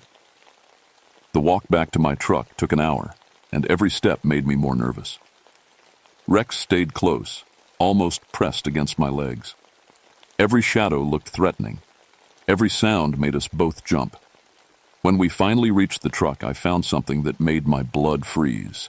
Scratches in the paint, deep gouges that ran along both sides of the vehicle, about shoulder height for a tall man. But these weren't made by fingernails. They were made by claws, long, sharp claws that bit deep into the metal. Whatever had done this was sending me a message. We know where you are. I drove home that night with my pistol on the seat beside me and Rex panting nervously in the bow. Cock! But it wasn't until I was safely inside my cabin with all the doors locked that I allowed myself to think about what the coroner had said. A wolf-like creature with a jaw strong enough to crush a man's throat. Something that walked on 2 legs but could run on 4. Something smart enough to stalk its prey and arrange its kills. The old logger stories called them dogmen, half wolf, half human, all predator.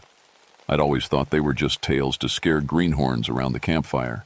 But as I sat in my kitchen that night, cleaning my pistol and checking the locks for the 3rd time, I started to wonder if maybe the old-timers knew something I didn't.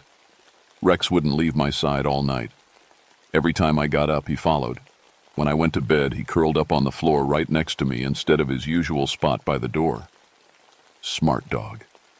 He could sense what I was just starting to understand. We were being hunted. The attacks came in waves over the next week, each one more bold than the last. Tuesday morning brought news of another ranch hit. The Morrison place, about 15 miles north of Hendricks. Same pattern. Livestock killed and arranged, those impossible tracks circling the scene. But this time there were 3 different sets of prints. Whatever we were dealing with, it wasn't working alone. Wednesday, a family camping at Bear Creek found their food cache torn apart and their car tires slashed. The husband swore he saw something watching them from the tree line, something tall that walked on 2 legs but moved wrong, like it wasn't used to standing upright. Thursday brought the second death. Lisa Warren was a wildlife photographer from Portland who'd been documenting the drought's effect on forest animals. She was experienced, careful, and smart enough to camp in the designated areas and follow all the safety rules. I found her camera first. It was hanging from a branch about 8 feet off the ground, undamaged but covered in what looked like saliva. When I developed the film later, the last photos showed something that made my hands shake. The pictures started normal. Deer drinking at a stream, a hawk circling overhead, shots of the dry underbrush. But the final frames showed something else. A shadow moving between the trees. Then a clearer shot of something large and dark watching from behind a fallen log. The last photo was taken at night, probably triggered by movement. It showed eyes. Bright, intelligent eyes reflecting the camera flash. But they were too high off the ground to belong to any normal animal, and too far apart to be human. I found Lisa's body a quarter mile from where the camera was hanging. Like David Chen, she'd been carried away from her camp and arranged with almost ceremonial care. But this time, there were signs of a struggle. Deep gouges in nearby trees, as if she'd tried to climb to safety.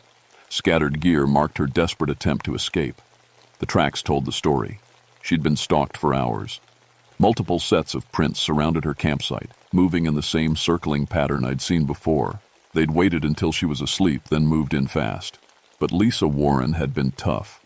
The broken branch in her hand and the blood under her fingernails showed she'd fought back.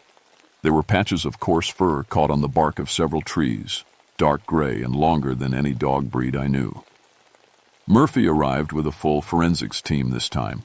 The state police were getting involved, and there was talk of bringing in specialists from the university. "This is getting out of hand, Jimmy," Murphy said as we watched the crime scene techs work. 2 people dead in a week, multiple livestock kills, and we don't even know what we're hunting.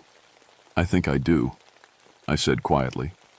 I told him about the old logger stories, about creatures that were neither fully human nor fully animal. Murphy listened without interrupting, his face getting more skeptical with each word. "Come on, Jimmy. Dogman. That's folklore. Campfire stories." "Then explain the tracks. Explain how something can walk upright and run on 4 legs." Explain the intelligence, the way they stalk their prey, the way they arrange the kills. Murphy didn't have an answer for that. That evening, I made a decision that probably saved my life. Instead of going home to my cabin, I drove up to the old fire lookout station. It was a sturdy building, 30 feet off the ground with only one way up, a narrow staircase that could be defended. If something was hunting me, I wanted the high ground. Rex didn't like the idea. He whined and paced as we climbed the stairs, looking back toward the forest every few steps. But he followed, because that's what good dogs do. The lookout had been abandoned for 5 years, but the structure was still sound. Thick walls, reinforced windows, and a clear view for miles in every direction. I'd brought enough supplies for 3 days, plus my rifle and extra ammunition. If whatever killed Lisa and David wanted to come for me, let them try. I was settling in for the night when I heard the first howl. It came from the north, long and mournful, but wrong somehow. Too deep for a coyote, too human for a wolf. Rex's ears went flat against his head and he pressed himself against my legs. A second howl answered from the west, then a third from the south. They had me surrounded. I grabbed my binoculars and scanned the tree line, looking for movement. The moon was nearly full, giving me decent visibility across the open meadow around the lookout tower. For a few minutes, I saw nothing. Then a shadow detached itself from the trees. It moved like nothing I'd ever seen, sometimes upright like a man, sometimes dropping to all fours to cover ground quickly. Even at a distance of 200 yards, I could tell it was huge. Bigger than any bear, broader than any man. 2 more shadows emerged from different directions. They were coordinating their approach, showing the kind of pack intelligence that made my mouth go dry. Whatever these things were, they could plan and communicate. I turned on the lookout's emergency radio and tried to call for help, but got nothing but static. They'd probably damaged the antenna somehow. These creatures were smart enough to cut off my escape routes and my communication. As the night wore on, they got bolder. I could see them moving closer, circling the base of the tower. Rex growled constantly now, a low rumble that vibrated through his chest. His eyes never left the windows. Around midnight, I heard something that nearly made me lose my nerve. Footsteps on the stairs. Slow, deliberate steps climbing toward the lookout cabin. But the rhythm was wrong. Sometimes 2 feet, sometimes 4. Like whatever was climbing couldn't decide how it wanted to move. I grabbed my rifle and pointed it at the door, my heart hammering so hard I thought it might give out. Rex positioned himself beside me, hackles raised and teeth bared. The footsteps stopped just outside the door. In the silence I could hear breathing, deep, wet breaths like an animal that had been running hard. Then something scratched at the door. Long, slow scratches like fingernails on wood. But these weren't fingernails, these were claws, and they were gouging deep furrows in the solid oak door. "Go away," I shouted. "I'm armed." The scratching stopped. For a moment, there was silence. Then I heard something that nearly broke my mind. Laughter. Deep, rumbling laughter that sounded almost human but carried an undertone of animal satisfaction. Whatever was outside the door understood me. It knew I was afraid, and it was enjoying itself. The attack on the door started a few seconds later. The door held for about 10 minutes. These weren't mindless animals throwing themselves against the wood. They were methodical, intelligent. I could hear them working together, one creature holding something steady while another used it as a lever. The sound of splintering wood got louder with each passing second. "There's got to be another way out," I muttered, scanning the small lookout cabin. Rex pressed against my legs, trembling but ready to fight. The windows were too small to climb through, and it was a 30-foot drop to the ground anyway. The radio was still dead. I had my rifle, a pistol, and maybe 50 rounds of ammunition. If there were only 3 of them, I might have a chance. The door frame cracked with a sound like a gunshot. Through the growing gap, I caught my first clear look at what had been stalking me for weeks. The creature's head appeared in the opening, massive, wolf-like, but with human intelligence burning in those yellow eyes. Its snout was longer than any dog's, filled with teeth designed for tearing flesh. But it was the hands that made me nearly sick with fear. Human hands, long fingers tipped with claws, but unmistakably human in shape. Hands that could use tools, that could plan, that could open doors. I put 3 rifle rounds center mass before it could squeeze through the doorway. The creature stumbled backward with a snarl of rage and pain, but it didn't go down. Dark blood splattered the stairs, and I heard it retreating, but not fleeing, just regrouping. The howls that answered my gunshots were different now, angry, coordinated. I'd hurt one of them, and the pack wasn't happy about it. The next assault came from 2 directions at once. While one creature continued working on the door, another started tearing at the roof. I could hear claws ripping through the tar paper and wooden shingles like tissue paper. Rex barked once, sharp and urgent, looking up at the ceiling. A section of roof boards sagged inward, and dust rained down on us. I fired several rounds through the ceiling, hoping to discourage whatever was up there. The sound stopped for a moment, then resumed with increased worry. These things were determined to get inside, and they had the strength and intelligence to succeed. That's when I smelled smoke. At first I thought it was from my gun barrel, but the scent was too strong, too widespread. I looked out the window and saw an orange glow flickering between the trees. They'd set fires. Multiple fires positioned to drive me out of the lookout and into the open. The smoke was getting thicker by the minute. In this drought, the forest would go up like gasoline. They were using fire as a weapon, just like humans would. The door finally gave way with a crash that shook the entire structure. The wounded creature squeezed through the opening, blood matting its dark fur, but fury burning in its eyes. Up close, it was even more terrifying than I'd imagined. 8 feet tall when it stood upright, with shoulders broad enough to fill the doorway. Its face was a nightmare fusion of wolf and human features, intelligent but utterly predatory. I emptied my rifle into its chest. At that range, the bullets should have dropped it instantly. Instead, it staggered but kept coming. These things were tougher than any normal animal had a right to be. The creature lunged for me with those terrible human hands extended. Rex launched himself at its throat, 40 pounds of loyal German shepherd determined to protect his human. The impact knocked the creature sideways, and for a moment, the small cabin erupted into chaos, snarling, growling, the crash of breaking furniture. Rex fought like a demon, but he was outweighed by 200 pounds. The creature's claws raked across his ribs, opening deep wounds that painted the floor with blood. But my brave dog hung on, teeth locked on the thing's throat, buying me precious seconds to reload. I got the pistol out and put 6 rounds into the creature's head from point-blank range. That finally did it. The thing collapsed backward, taking Rex with it in a tangle of fur and limbs. "Rex!" I dropped beside my dog, hands shaking as I checked his wounds. Deep gashes across his chest and flanks, but he was sound, still breathing. Still alive. The smoke was getting thicker. Through the windows, I could see flames climbing the trees around the lookout station. The other creatures had set a ring of fire, trapping me in a burning forest with only one way out, down the stairs and into their waiting claws. A crash from above told me the roof was giving way. The second creature dropped through the hole it had torn, landing in a shower of burning debris. This one was even larger than the first, with scars across its muzzle that spoke of many fights. The pack leader. Rex tried to struggle to his feet, but collapsed with a whimper. He'd given everything to protect me, and now it was my turn. The alpha studied me with those intelligent yellow eyes. It wasn't rushing in like the first one. This creature was smart enough to learn from its packmate's death. It circled slowly, looking for an opening, while flames licked at the walls around us. I had maybe 10 bullets left between the rifle and pistol. The creature was wounded. I could see fresh blood on its left shoulder, but still very much a threat. The smoke was getting thick enough to make my eyes water and my lungs burn. "Come on, then," I whispered, raising the rifle. "Let's finish this." The alpha feinted left, then lunged right with blinding speed.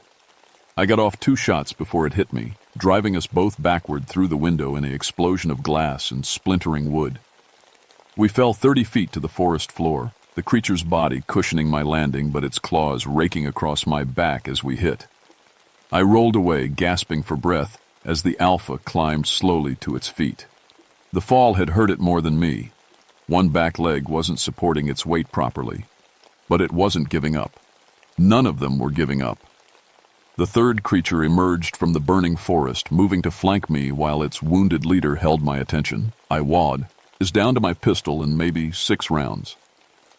Rex was trapped in the burning lookout above us. The fires were spreading fast and my truck was parked a half-mile away through dense forest. That's when Rex made his choice.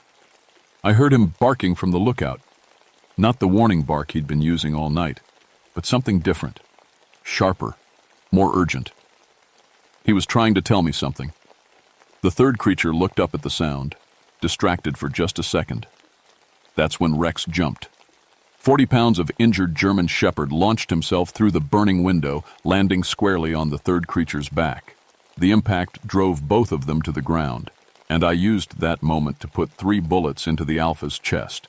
The pack leader went down hard, yellow eyes going dim as its life bled out onto the forest floor. But Rex paid the price for his sacrifice. The third creature's claws had found his throat during their fall. By the time I put it down with my remaining bullets, my faithful partner was already gone. The forest fires were spreading fast now, consuming the dry timber with terrifying speed. I had maybe minutes before the whole area became an inferno. I gathered Rex's body in my arms and started the long run back to my truck, tears streaming down my face from smoke and grief. Behind me, the fire consumed everything: the lookout station, the bodies of the creatures, and any evidence of what had really happened that night. I made it to my truck with seconds to spare, the flames licking at my heels as I drove away from the burning forest. The official report called it a wildfire caused by extreme drought conditions and possible lightning strike. The 2 human deaths were attributed to the fire, their earlier injuries explained as burns and smoke inhalation. The livestock kills were blamed on feral dogs that had probably died in the flames. I didn't argue with any of it. Sheriff Murphy visited me in the hospital while they treated my burns and claw marks. He sat by my bed for a long time without saying anything, just looking at the bandages that had covered most of my back and arms. "Hell of a thing," he finally said. "You're lucky to be alive." "Lucky," I repeated. Lucky wasn't the word I'd have chosen. "The Forest Service is calling you a hero, running into a forest fire to try to save those campers." I almost laughed, but it hurt too much. "Is that what they think happened?" Murphy's eyes met mine. "That's what the report says happened. Sometimes that's enough." But he knew. I could see it in his face. He'd seen the same evidence I had, walked the same crime scenes. He just couldn't say it out loud any more than I could. I retired 2 weeks later. 17 years of service, and I walked away without looking back. Sold my cabin, moved to Seattle, got a job doing security for an office building. Nothing exciting, nothing dangerous, nothing that required me to go into dark places where things might be watching from the shadows. The nightmares lasted for months. I'd wake up hearing Rex barking, or the sound of claws on wood, or that terrible laughter from outside the lookout door. The doctors said it was trauma from the fire, and I let them think that. But I knew the truth. I'd looked into the eyes of something that shouldn't exist, something that thought like a human, but hunted like a wolf. Something that could use tools and coordinate attacks and set fires to trap its prey. 3 months after the fire, I got a call from Murphy. They'd found more livestock kills near the national forest boundary. Same pattern, same impossible tracks. The pack had survivors, or maybe there had been more than 3 all along.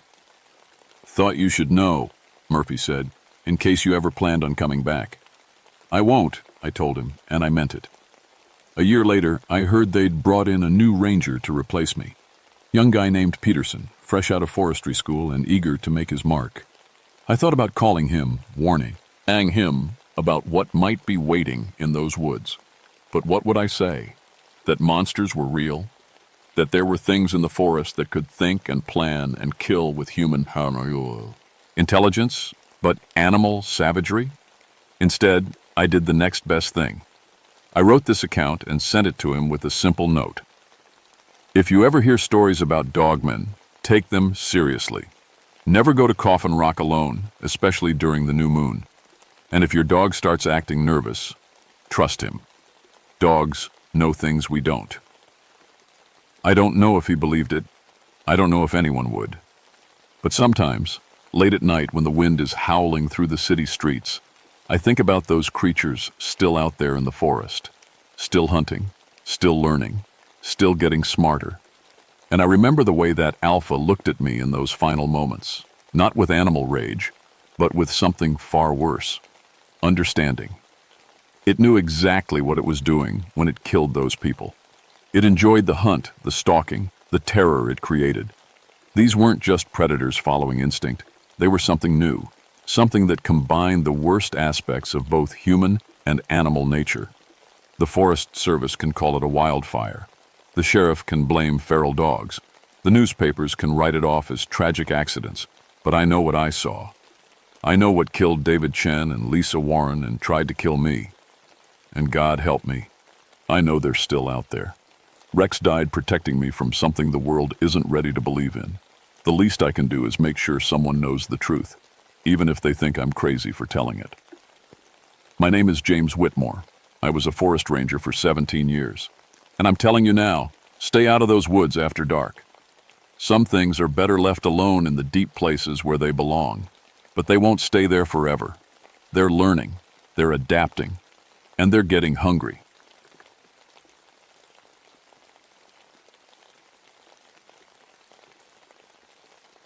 My name is Patricia Montgomery, and I've been a park ranger in the Great Smoky Mountains for 13 years. People call me Ranger Pat.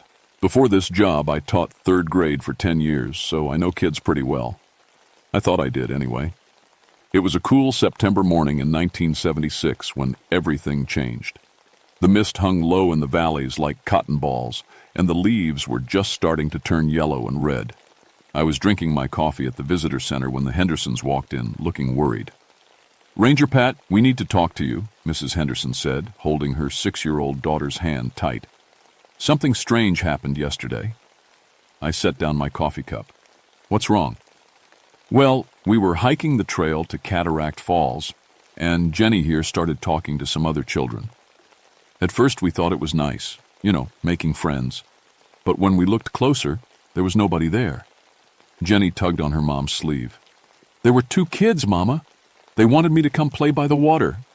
Mr. Henderson cleared his throat. "The thing is, this happened to another family last week, the Pattersons. Their boy Tommy said the same thing. Kids by the water who disappeared when adults got close." A cold feeling crept up my neck. In 13 years, I'd never heard anything like this. Sure, kids have big imaginations, but 2 different families. "Where exactly did this happen?" I asked. "Down past the falls, where the trail gets narrow. There's a small lake back there in the trees.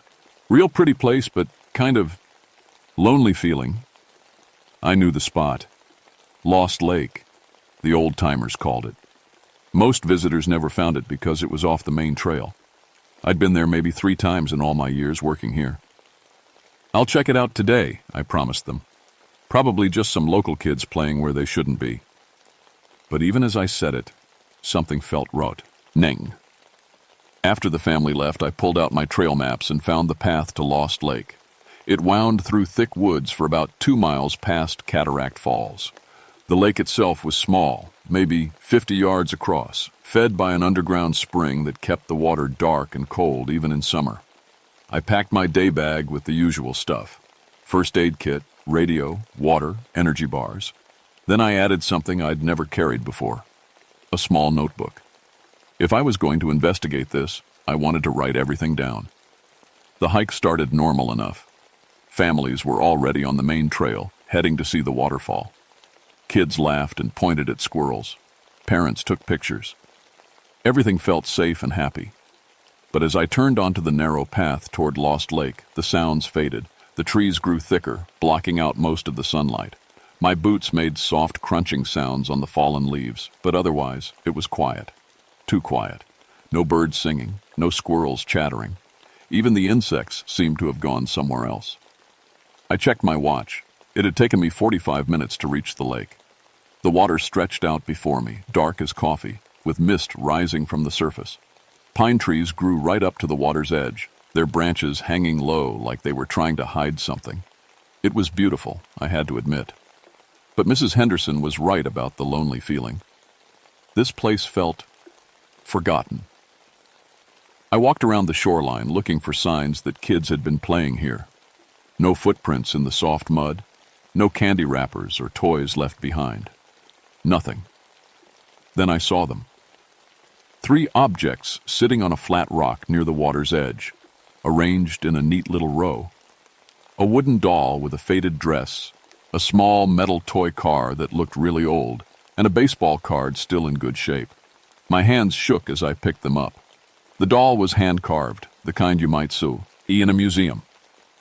The toy car had 1923 stamped on the bottom. The baseball card was from 1954.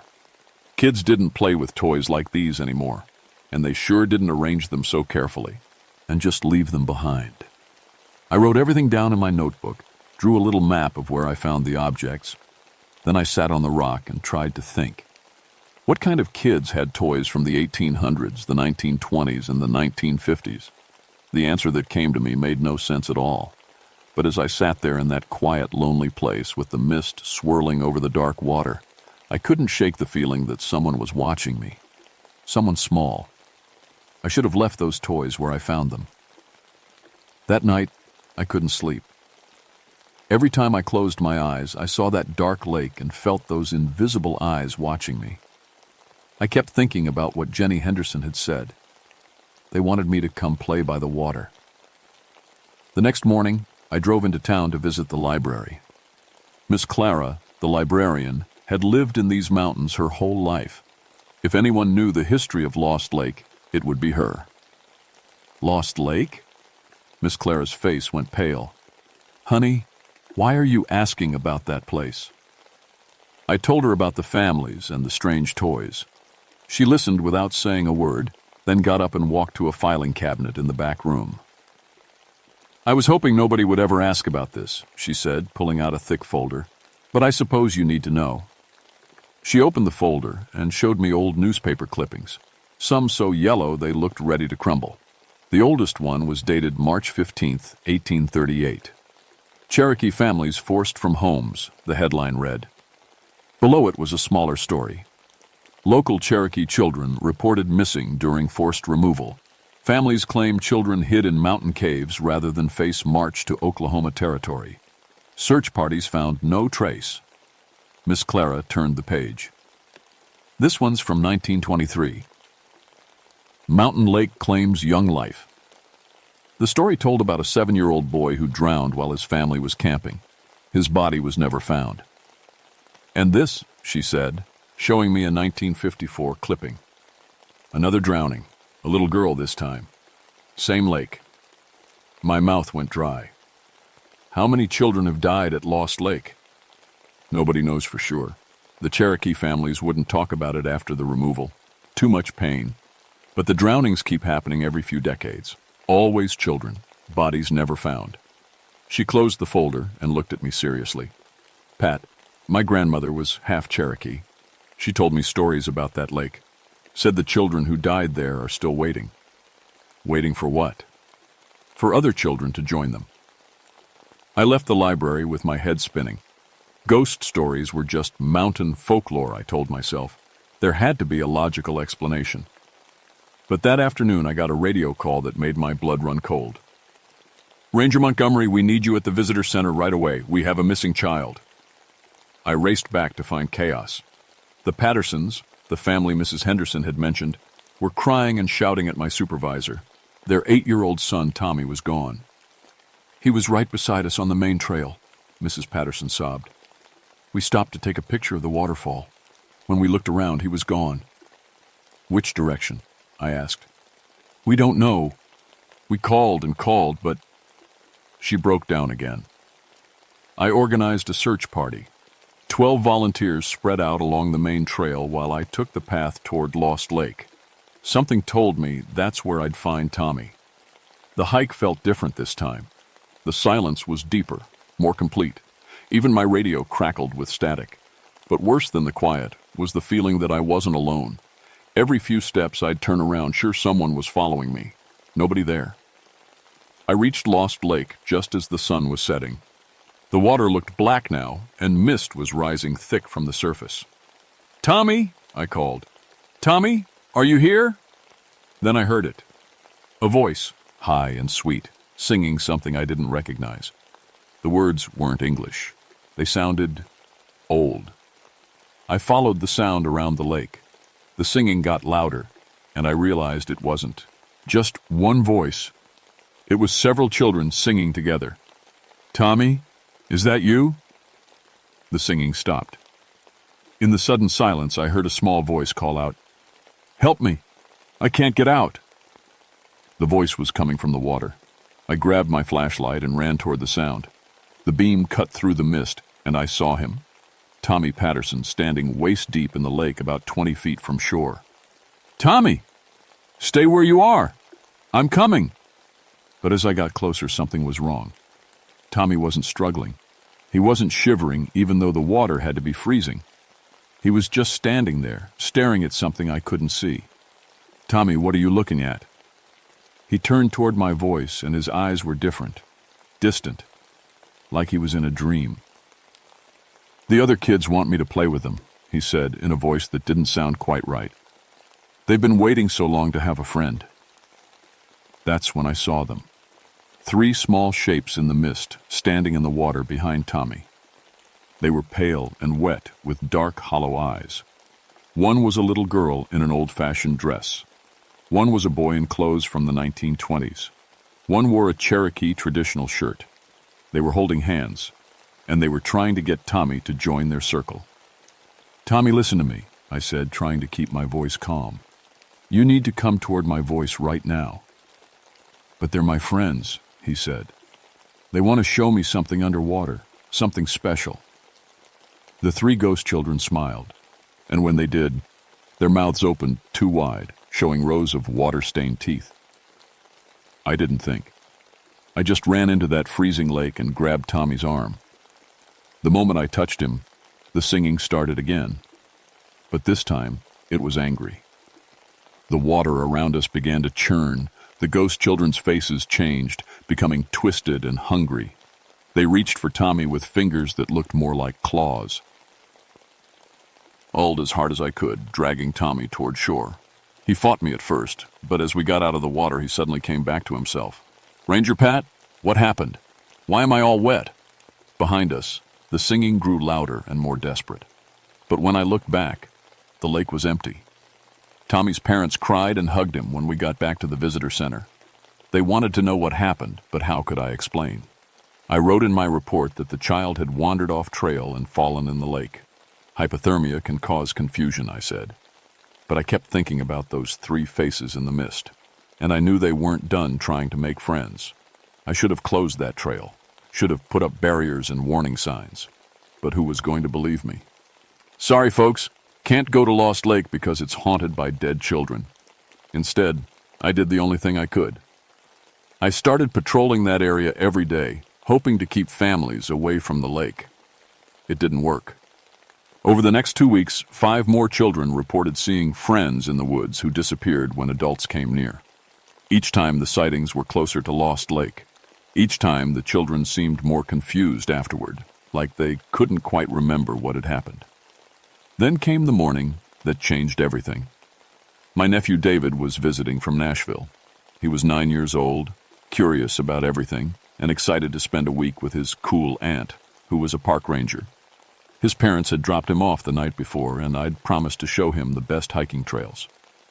"Can we see some bears, Aunt Pat?" he asked over breakfast. "Maybe," I said, "but we have to be careful and quiet." I planned a safe route that would take us away from Lost Lake. We'd hike to the regular waterfall, have lunch by the stream, and be back by afternoon. Nothing dangerous about it, but I should have. V remembered that 9-year-old boys don't always follow the plan. We were having lunch by Cataract Falls when David jumped up and pointed into the trees. "Aunt Pat, look! There are kids! Over there!" I looked where he was pointing. Through the trees, maybe 50 yards away, I could see 3 small figures standing in a patch of sunlight. They were too far away to make out clearly, but something about the way they stood, perfectly still, watching us, made my skin crawl. "David, Stay close to me." "But they're waving. Look, they want us to come play." Before I could stop him, David ran toward the trees. I chased after him, crashing through the underbrush, my heart pounding. The figures were gone when I reached the spot, but David was standing there with a strange smile on his face. "They went that way," he said, pointing deeper into the woods. "They said they know a secret place, a lake where we can swim and play games." "David, we're going back right now." "But Aunt Pat, now!" Something in my voice must have scared him because he followed without arguing. But as we hiked back to the main trail, I could feel eyes watching us. When I looked over my shoulder, I saw 3 small shapes keeping pace with us through the trees, always staying just far enough away to seem like shadows. That night, David had nightmares. He kept talking in his sleep about going to play with the water children. I sat by his bed all night, afraid to close my eyes. The next morning, I knew I needed help.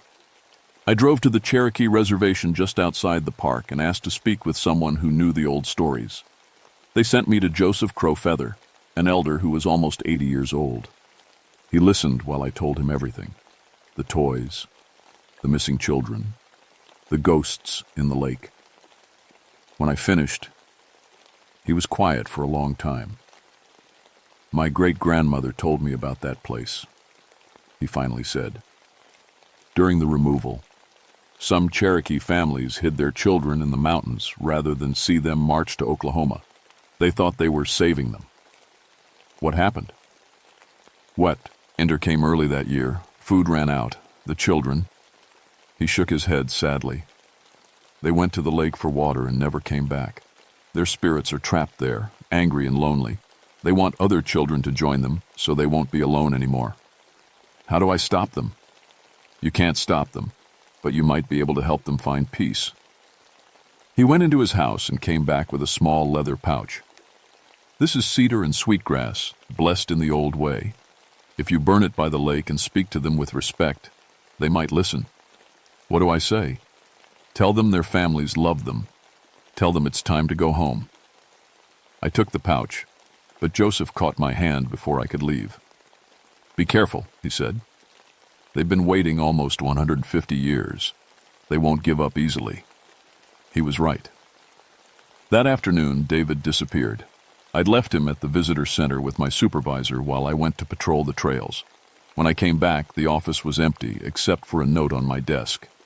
"Gone to play with my new friends at the secret lake. Don't worry, Aunt Pat.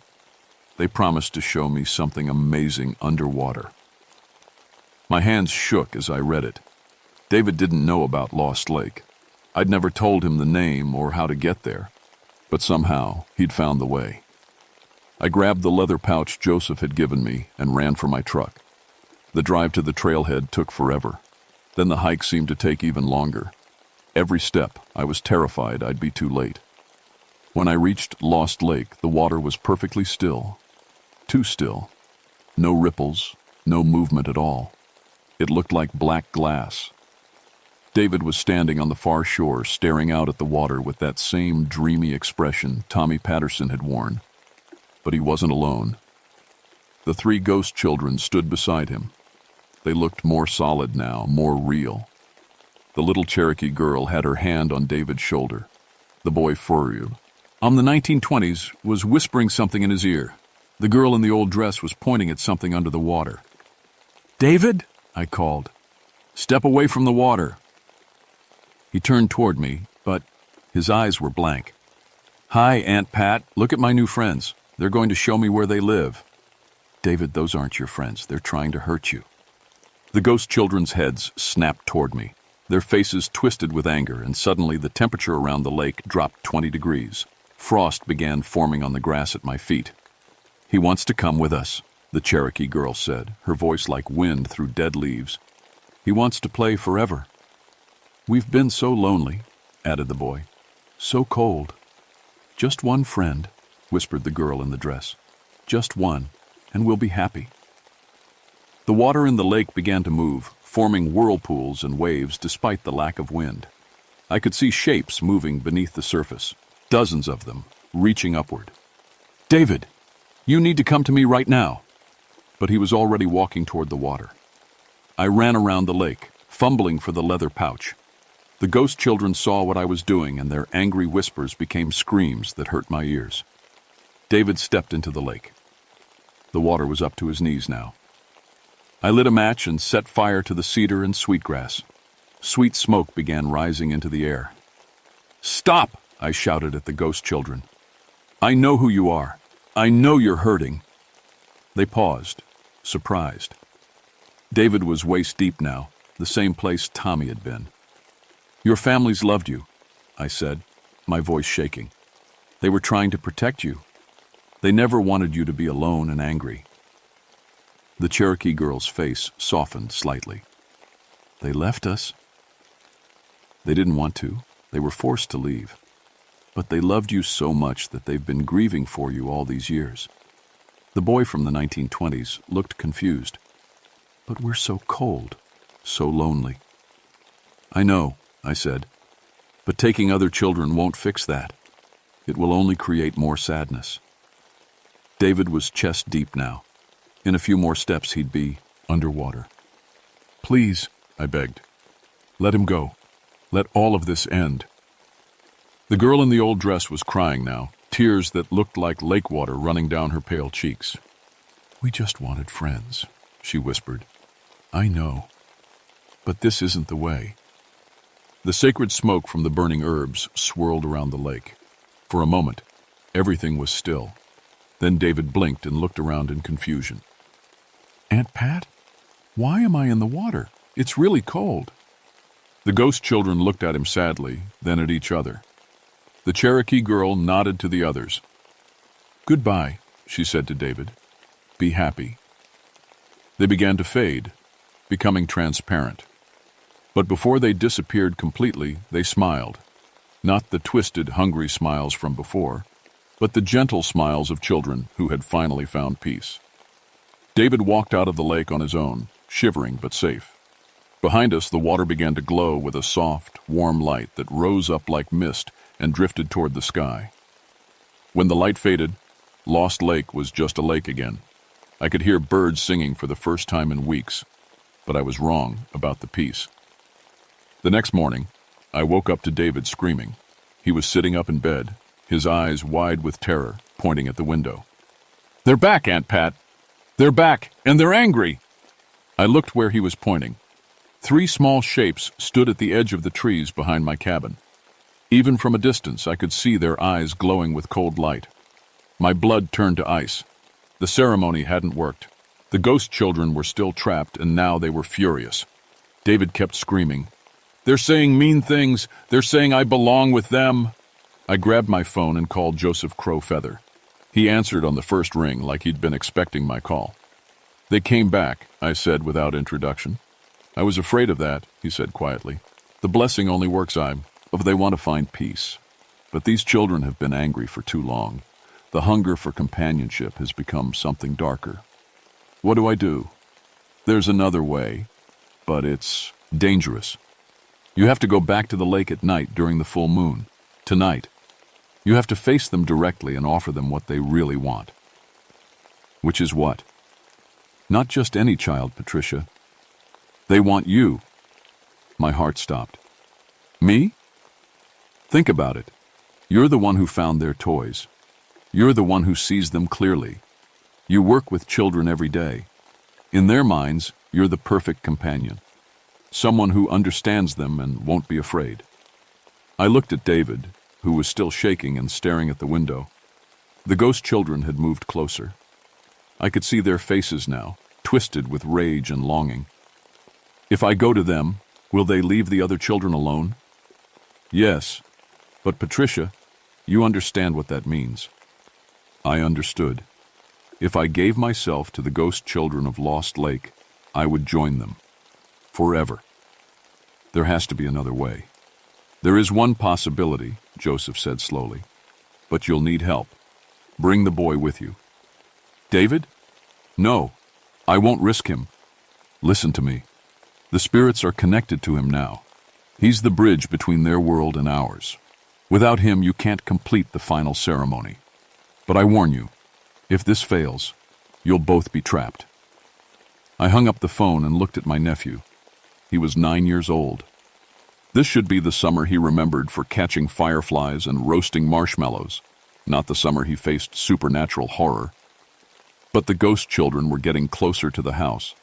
Their whispers were so loud now that even I could hear them. "Come play with us.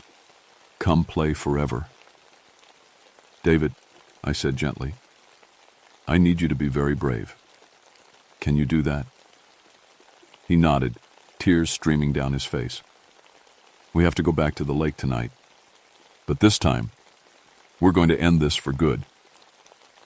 I spent the day preparing.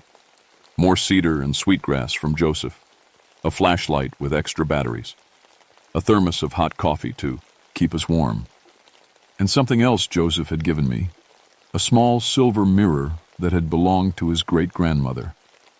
"The spirits can't see their own reflection," he'd explained. "It reminds them of what they've lost. It might be enough to break their hold on this world." As the sun set, David and I hiked back to Lost Lake one final time. The full moon was rising, casting everything in silver light. The lake looked beautiful and terrifying at the same time. The ghost children were waiting for us. They stood at the water's edge, more solid than I'd ever seen them. The Cherokee girl stepped forward. "You came back," she said, and her voice was different now, older, more dangerous. "We knew you would." "I came to finish this," I replied, "to help you find peace." She laughed, a sound like ice cracking. "Peace? We don't want peace anymore. We want company. We want the boy. And we want you." The water in the lake began to churn. Other shapes rose from the depths, more children, dozens of them, all the ones who had been taken over the decades. They were pale and waterlogged, with hollow eyes and reaching hands. David whimpered and moved closer to me. "It doesn't have to be this way," I said to the Cherokee girl. "You were children once. You played and laughed and were loved. That's who you really are." "That was long ago," she said. "We are something else now." The ghost children began walking toward us. The temperature dropped so fast that our breath came out in clouds. I pulled out the silver mirror and held it up. "Look at yourselves," I said. "Remember who you used to be." The Cherokee girl glanced at the mirror and recoiled. For just a moment, I saw her as she had been in life. A scared little girl, lost and alone in the wilderness. "No," she whispered. "I don't want to remember." But the other ghost children had seen themselves too. The boy from the 1920s touched at his face in wonder. The girl in the old dress began to cry. "We were children," the boy whispered. "We were just children." "You still are," I said gently. "Scared, lonely children who need to go home." The Cherokee girl's anger was fading, replaced by something deeper. Loss, grief, the terrible sadness of a child who had been separated from everyone she loved. "Our families," she said. "Where are our families?" "They're waiting for you," I said. "They've been waiting for almost 150 years. They never stopped loving you." David suddenly stepped forward. I tried to stop him, but he shook his head. "It's okay, Aunt Pat. I understand now." He walked to the Cherokee girl and took her hand. She looked down at him in surprise. "My great-great-grandmother was Cherokee too," he said quietly. "She told my mom stories about the removal. She said the children who died were the bravest of all because they never gave up hope that their families would find them." The ghost girl's eyes filled with tears. "She said they became stars," David continued, "so their families could always see them and know they were safe." Around the lake, the other ghost children began to change.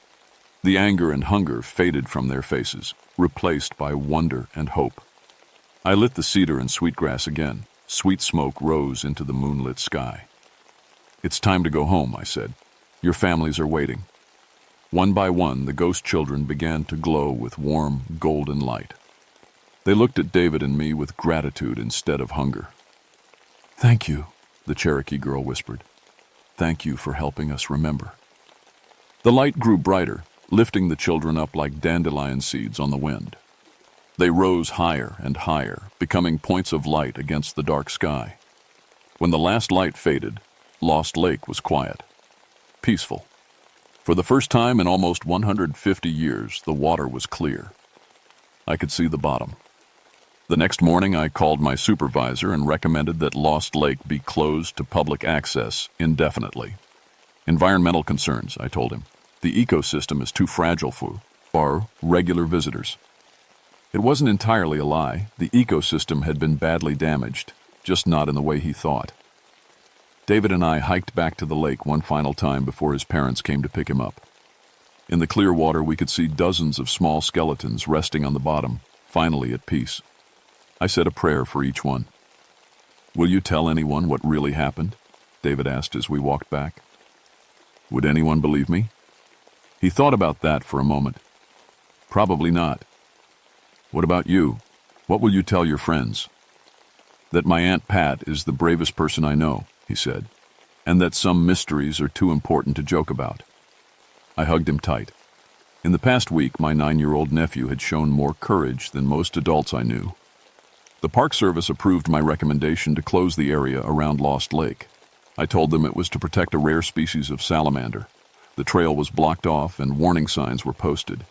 But I still patrol that area regularly, just to make sure. Joseph Crow Feather visited me a month later.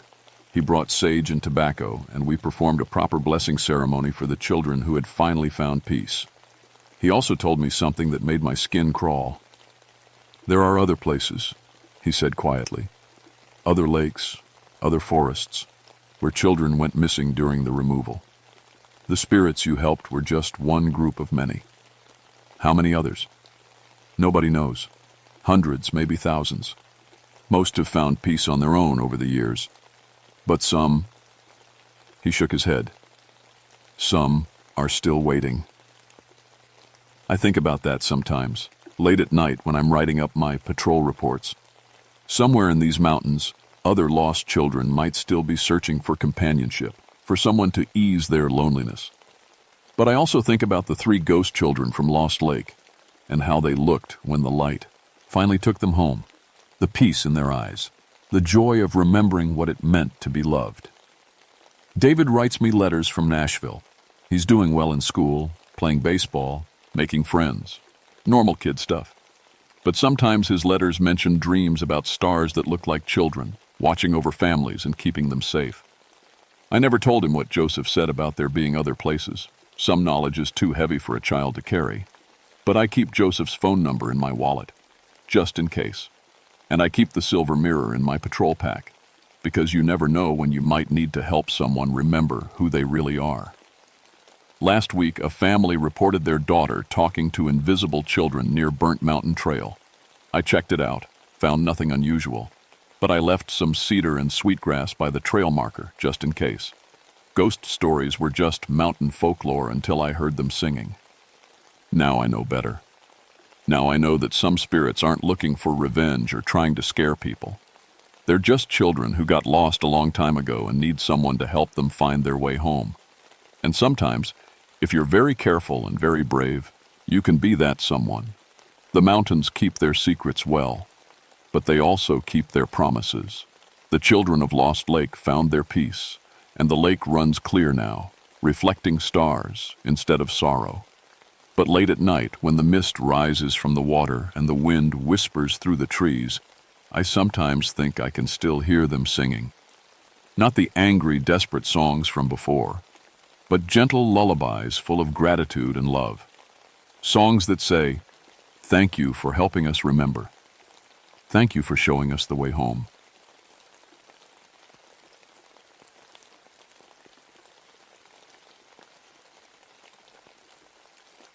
My name is Elena Reeves, and I've been a park ranger for 11 years now. I work the backcountry patrol in Superior National Forest up in Minnesota, right where the boundary waters spread out like frozen fingers.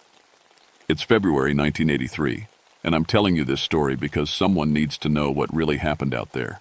People think being a ranger is all about helping lost hikers and fighting forest fires.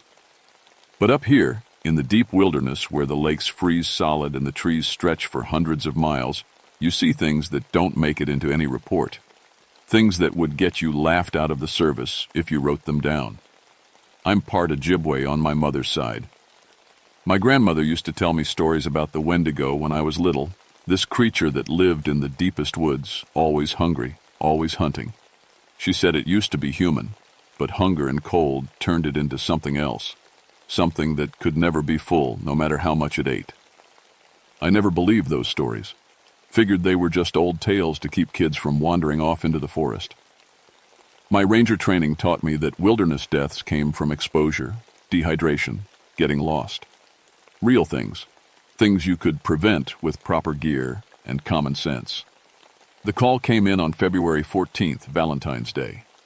3 experienced winter campers had gone missing during the worst blizzard we'd seen in decades. The temperature had dropped to 20 below, and the wind was howling like a banshee through the pines. The dispatcher's voice crackled through the radio static. Last contact was 2 days ago from their emergency beacon. Signal went dead around midnight. I was gearing up when she added something that made me pause. Elena, there's something else. The last transmission mentioned screaming in the trees, said it didn't sound human. I clipped my snowshoes to my pack and hecked my emergency supplies twice. Matches, compass, knife, emergency food, sleeping bag rated to 40 below. Everything a person needed to survive in the wilderness. But as I started my truck and headed toward the trailhead, something my grandmother once told me kept running through my head. The Wendigo doesn't just hunt when it's hungry, Elena. It hunts when the snow falls deep and the nights grow long. It hunts when people are far from home and the cold makes them weak. The missing campers were the Hendersons, a family from Duluth who came up here every winter. Dad, Mom, and their 20-year-old son. They knew these woods almost as well as I did. If something had gone wrong out there, it wasn't because they made a rookie mistake. I parked at the frozen boat launch and strapped on my snowshoes. The snow was coming down steady and my breath made little clouds in the bitter air. The forest was dead quiet except for the whisper of wind through the pines. As I started down the trail, I couldn't shake the feeling that something was watching me from deep in the trees. Every now and then, I'd catch movement in my side vision, but when I'd turn to look, there was nothing but shadows and snow. 20 minutes in, I found their first campsite. They'd set up properly. Tent stakes driven deep, fire ring cleared of snow, food hung high in the trees like they were supposed to. But the tent was empty, and the fire had been out for days. What bothered me was the way their gear was scattered. Sleeping bags were torn apart, not cut or damaged by weather, but ripped like something with claws had been at them. And the smell. There was something wrong about the smell. Sweet and rotten, like meat that had been left out too long. I called out, "Henderson family, this is Ranger Reeves. Can you hear me?"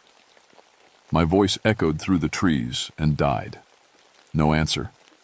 But somewhere in the distance, I heard something that made my blood run cold. It sounded like someone calling back. The voice was faint, carried on the wind, but I could swear it was saying my name. Elena? Elena.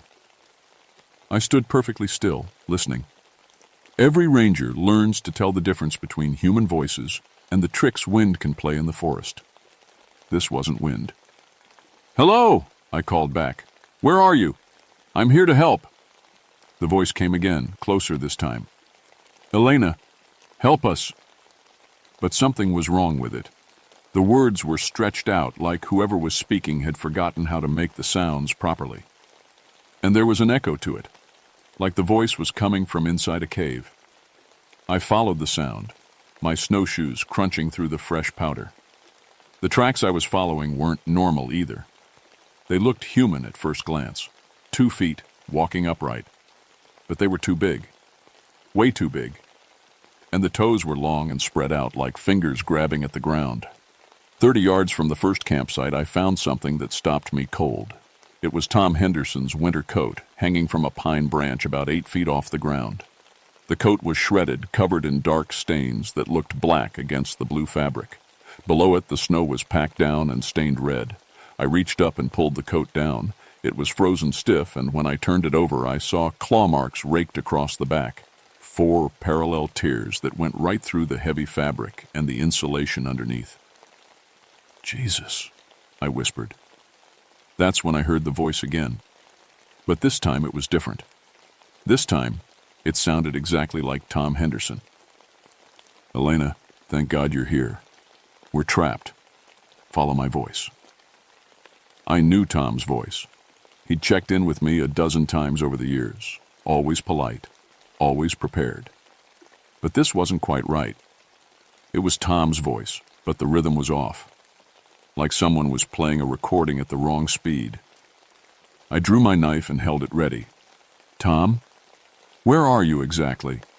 I need you to be specific." The voice came from deeper in the woods. "We're in a cave, about a quarter-mile north of the lake. Sarah's hurt bad. Please hurry." Sarah was Tom's wife. But how did whatever was using Tom's voice know I would recognize that name? I started moving north, but I kept my knife out and my eyes moving. The tracks were getting fresher, and there were more of them. Some looked human. Others looked like they belonged to something that walked on two legs but wasn't human at all. The forest was too quiet. In winter, you should still hear birds, the scurry of small animals, the crack of branches settling under snow weight. But there was nothing. Even the wind had died down. I came to a clearing where the snow was trampled flat. In the center was what was left of a fire, just a ring of blackened stones and cold ashes. Around the fire, the snow was stained with dark patches that I didn't want to think about too hard. But it was what I found next to the fire that made me understand I was dealing with something way beyond my training. Bones. Human bones. But they were cracked open, like something had been sucking out the marrow. They were arranged in a circle around the dead fire, positioned with a care that spoke of intelligence. This wasn't random animal predation, and they were fresh. The bones still had bits of frozen meat clinging to them. I keyed my radio. "Base, this is Reeves. I need immediate backup at my location. We have a situation here." Static. Nothing but static. I tried again. "Base, do you copy?" The radio was dead. Not unusual in deep woods, but the timing felt wrong. Everything felt wrong. "Elena." The voice was right behind me. I spun around, knife raised, but there was nothing there, just trees and shadows and falling snow. "Elena, don't be afraid. We just want to talk." This time the voice was coming from above. I looked up and saw something that made me forget how to breathe. There was a shy ape in the branches about 15 feet up. At first glance, it looked like a person hanging upside down, but people don't hang upside down from tree branches without rope, and people don't have arms that long. The thing dropped from the tree and landed in the snow without making a sound. It was tall, taller than any human had a right to be. Maybe 8 feet, maybe more. Its skin was gray-white, like old meat, and stretched tight over bones that stuck out at sharp angles. But it was the face that broke something inside my mind. It was almost human, but the mouth was too wide and filled with teeth that belonged on a wolf. The eyes were black holes in the skull, and when it looked at me, I could feel the hunger radiating off it like heat from a fire. "Hello, Elena," it said in Tom Henderson's voice. "We've been waiting for you." I ran. Every piece of ranger training said to assess the situation, make rational decisions, follow protocol. But when you're face to face with something that shouldn't exist, something that's wearing a human voice like a mask, training goes out the window. I crashed through the underbrush, my snowshoes catching on branches and hidden roots. Behind me, I could hear it following. Not the heavy footfalls you'd expect from something so big, but a whisper-soft sound, like it was barely touching the ground. "Elena, wait. Don't run from us. We just want to be friends." Now it was using Sarah Henderson's voice, sweet and concerned. But there was something underneath it, a wet, hungry sound that made my skin crawl. I made it about 50 yards before I realized I was going in circles. The trees all looked the same, and the falling snow had covered my tracks. I stopped, breathing hard, my breath making white clouds in the freezing air. That's when I heard the other voices. "Mom, Mom, where are you?" A young man's voice, scared and lost. That would be Jake, the Henderson son. "Elena, help me. Something's wrong with Jake. He's hurt." Sarah's voice again, but distorted, like it was coming through water. "Sarah, I can't find you. The thing is still here." Tom's voice, terrified. They were all around me now, calling from different directions. 3 voices, 3 members of the Henderson family all begging for help, but I'd seen the bones by the fire. I knew what had happened to the real Hendersons. I found a large pine tree and put my back against it. At least nothing could come at me from behind. I held my knife in one hand and fumbled for my emergency flare with the other. "I know what you are," I called out. "You're not fooling anyone." The voices stopped. For a long moment, the forest was completely silent. Then I heard something that made my blood freeze. Laughter. It started low and quiet, but it built, echoing off the trees until it seemed to come from everywhere at once. It was the sound of madness and hunger, and something that had been alone in the dark for far too long. When the laughter stopped, a new voice spoke. This one was different, older, rougher, like gravel in a cement mixer. "Smart girl. Your grandmother told better stories than I thought." I felt my hands start to shake. You knew my grandmother?" "Oh, yes. She used to leave offerings, tobacco and sage, sometimes a piece of venison. Very respectful. She understood what lived in these woods." Something moved in the trees to my left. I turned, and for just a second I saw it clearly in a shaft of pale sunlight filtering through the clouds. It was bigger than I'd thought, 12 feet tall at least, with arms that hung down past its knees. Its skin was stretched tight over its ribs, and I could see its heart beating underneath, black blood pulsing through visible veins. Its fingers ended in yellowed claws, and when it moved I could hear the bones creaking like old wood. But it was the smell that got to me. Sweet decay, like flowers left too long in water, mixed with something else, the wet iron smell of blood and the sounds, a bitter scent of old fear. "The Hendersons made good eating," it said, still using that gravelly voice. "But they were lean. Winter makes everyone lean. I'm still hungry, Elena. So very hungry." I lit the flare. Red light exploded around me, throwing wild shadows that danced and twisted. The thing recoiled, hissing like a cat. "Iron and fire," I said, remembering my grandmother's stories. "You don't like iron and fire." It laughed again, but there was pain in it now. "Iron hurts, yes. Fire burns. But you can't hold that flare forever, little ranger, and I can wait. I'm very good at waiting."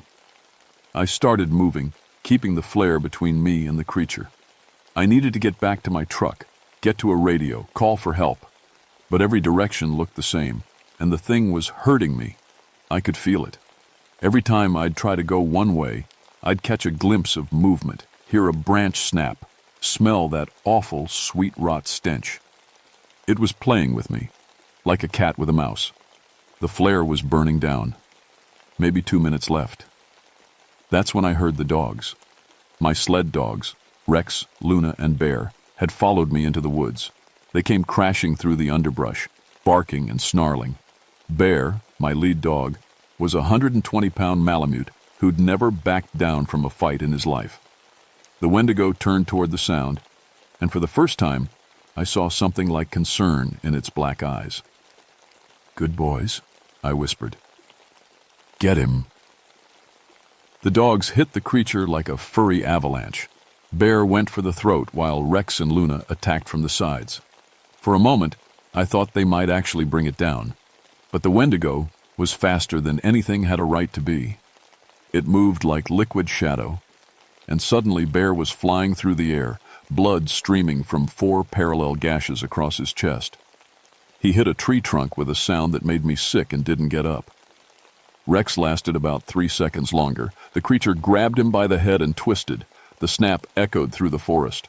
Luna, my smallest dog, ran. The Wendigo looked at me across the bodies of my dogs, its mouth now bloody, its black eyes reflecting the dying light of my flare. "Now," it said in my grandmother's voice, "we can talk." I should have run when Luna did, should have dropped the dying flare and crashed through the forest, putting as much distance between myself and that thing as possible. But looking down at Bear and Rex, both of them dead because they'd tried to protect me, something inside me snapped. "You bastard," I whispered. Then I screamed it, You bastard!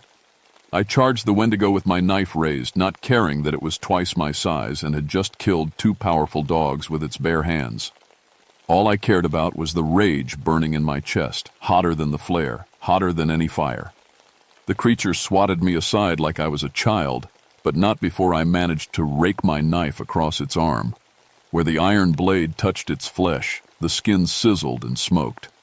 The Wendigo shrieked, a sound like breaking glass and tearing metal. I hit the ground hard and rolled, coming up with snow in my mouth and stars in my vision. The flare had gone out when I dropped it. Now there was only the gray light of the overcast sky, and that was fading fast. Iron does hurt, the Wendigo said, examining the smoking wound on its arm. Black blood dripped into the snow, hissing where it landed. Your grandmother taught you well, but one little knife won't save you. It started toward me, moving with that liquid grace that made my skin crawl. I scrambled backward until I hit something solid, a rock outcropping that formed a small cave. Nowhere left to run. The Hendersons fought too at first, the creature said conversationally. Tom tried to protect his family. Sarah tried to shield her boy. Very touching. But in the end, they all screamed the same way. I felt around behind me, hoping for another way out of the cave, and my hand closed on something unexpected. A small bundle wrapped in leather, tucked into a crack in the rock. I pulled it out and almost cried with relief. Sage, tobacco, and a small piece of what looked like iron, or my grandmother's offerings. She knew you'd come here, I breathed. She left these for you, but she also left them for me. The Wendigo stopped moving. For the first time, it looked uncertain. I unwrapped the bundle with shaking hands. There was more than just sage and tobacco. There was also a piece of birch bark with writing on it. Ojibwe writing, in my grandmother's careful hand. I couldn't read all of it, but I recognized some of the words. Words about binding and banishment. Words about iron and fire and the hunger that never ends. You can read the old writing? The creature's voice had changed again. Now it sounded almost afraid. Enough, I lied. But I started speaking the words anyway, the Ojibwe syllables feeling strange on my tongue. I'd heard my grandmother speak them before, during ceremonies I'd thought were just cultural traditions. The Wendigo started backing away. You don't know what you're doing. Those words, they have power. I kept reading, my voice getting stronger. The iron ore in my hand was getting warm, and the sage was starting to smoke without any flame touching it. That's when the creature lunged.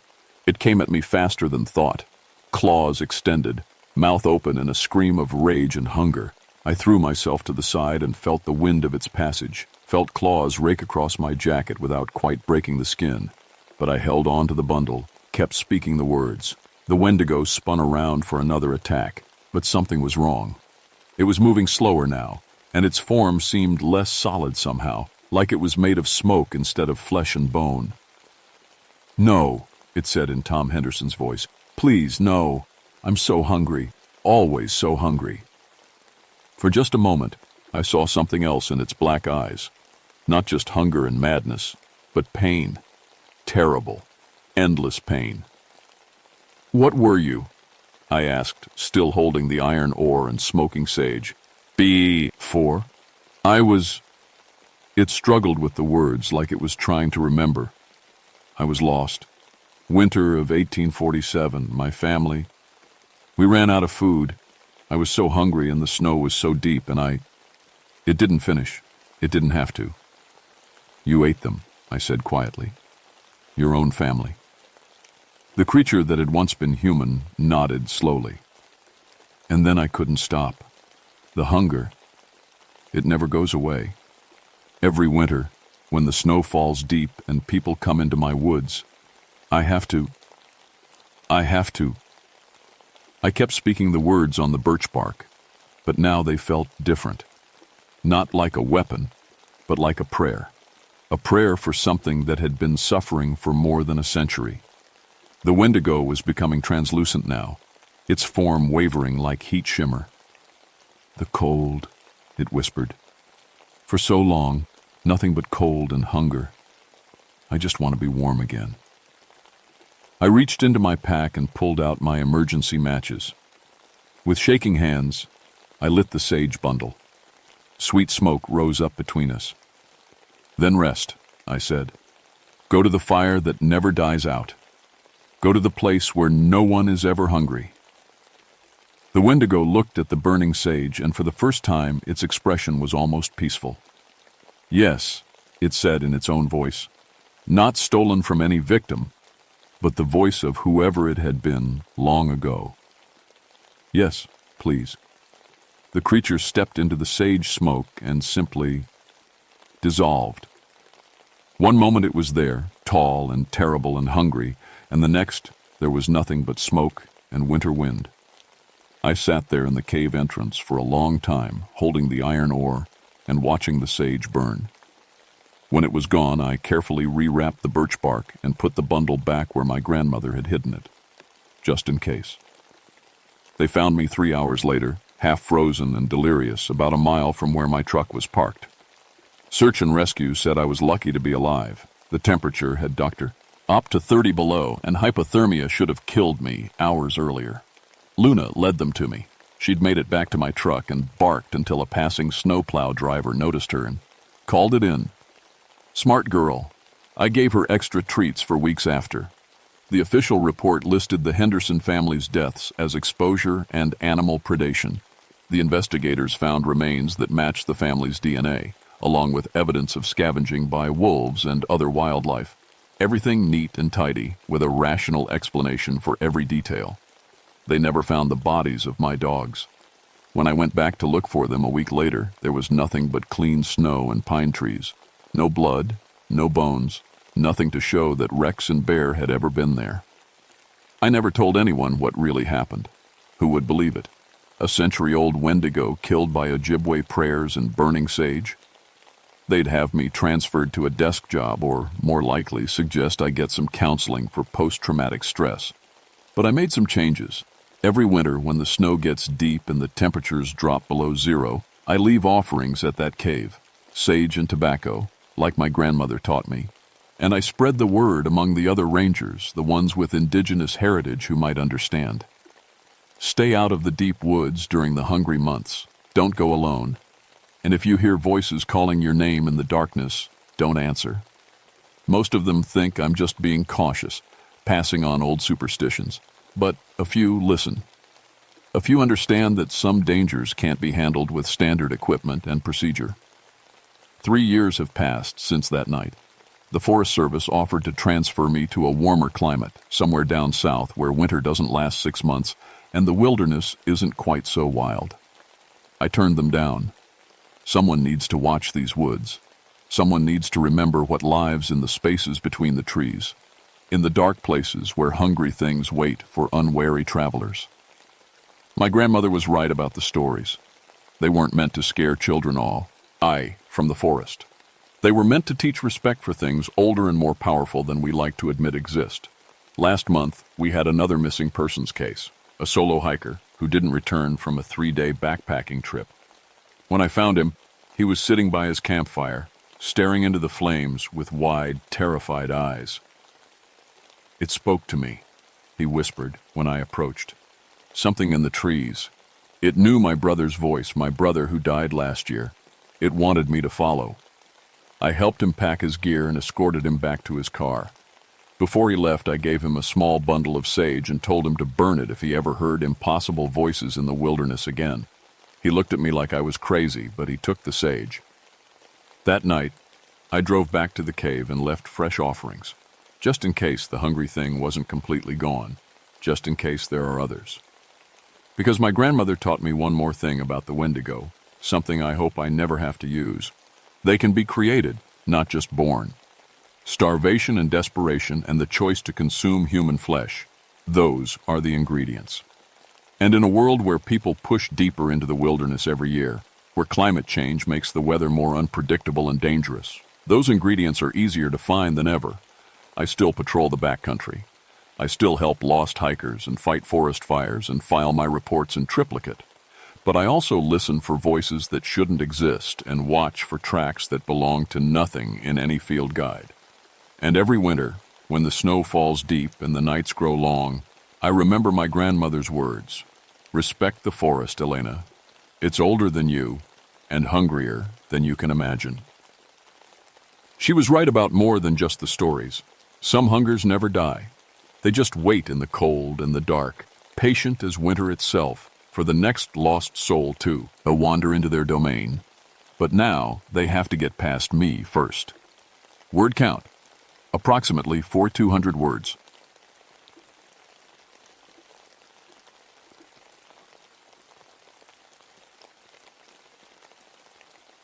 My name is Marcus Thornfield, and I've been a park ranger for 14 years. I've seen plenty of things in the Olympic National Forest that would make city folks nervous.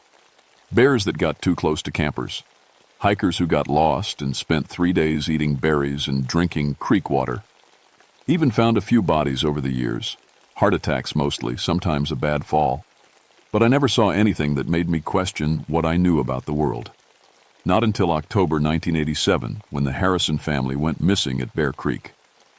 I remember that morning clearly because the fog was thick as cotton. You couldn't see 20 feet in any direction. The kind of weather that makes even experienced hikers turn around and head home. But the Harrisons had been camping for 3 days already, and they were supposed to check out that morning. When they didn't show up at the ranger station by noon, I got worried. The Harrison family was from Seattle. Dad named Tom, Mom Sarah, and 2 kids. Little Emma was 8, and her brother Jake was 10. Tom had called me the week before to ask about good camping spots. He seemed like the careful type.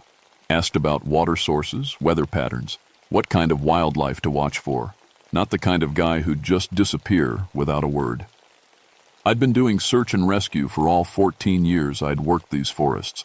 Found lost hikers, injured climbers, scared kids who wandered off from their families. In all that time, I'd never lost anyone permanently. Sure, there were close calls, but everyone always came home eventually. That was my record, and I was proud of it.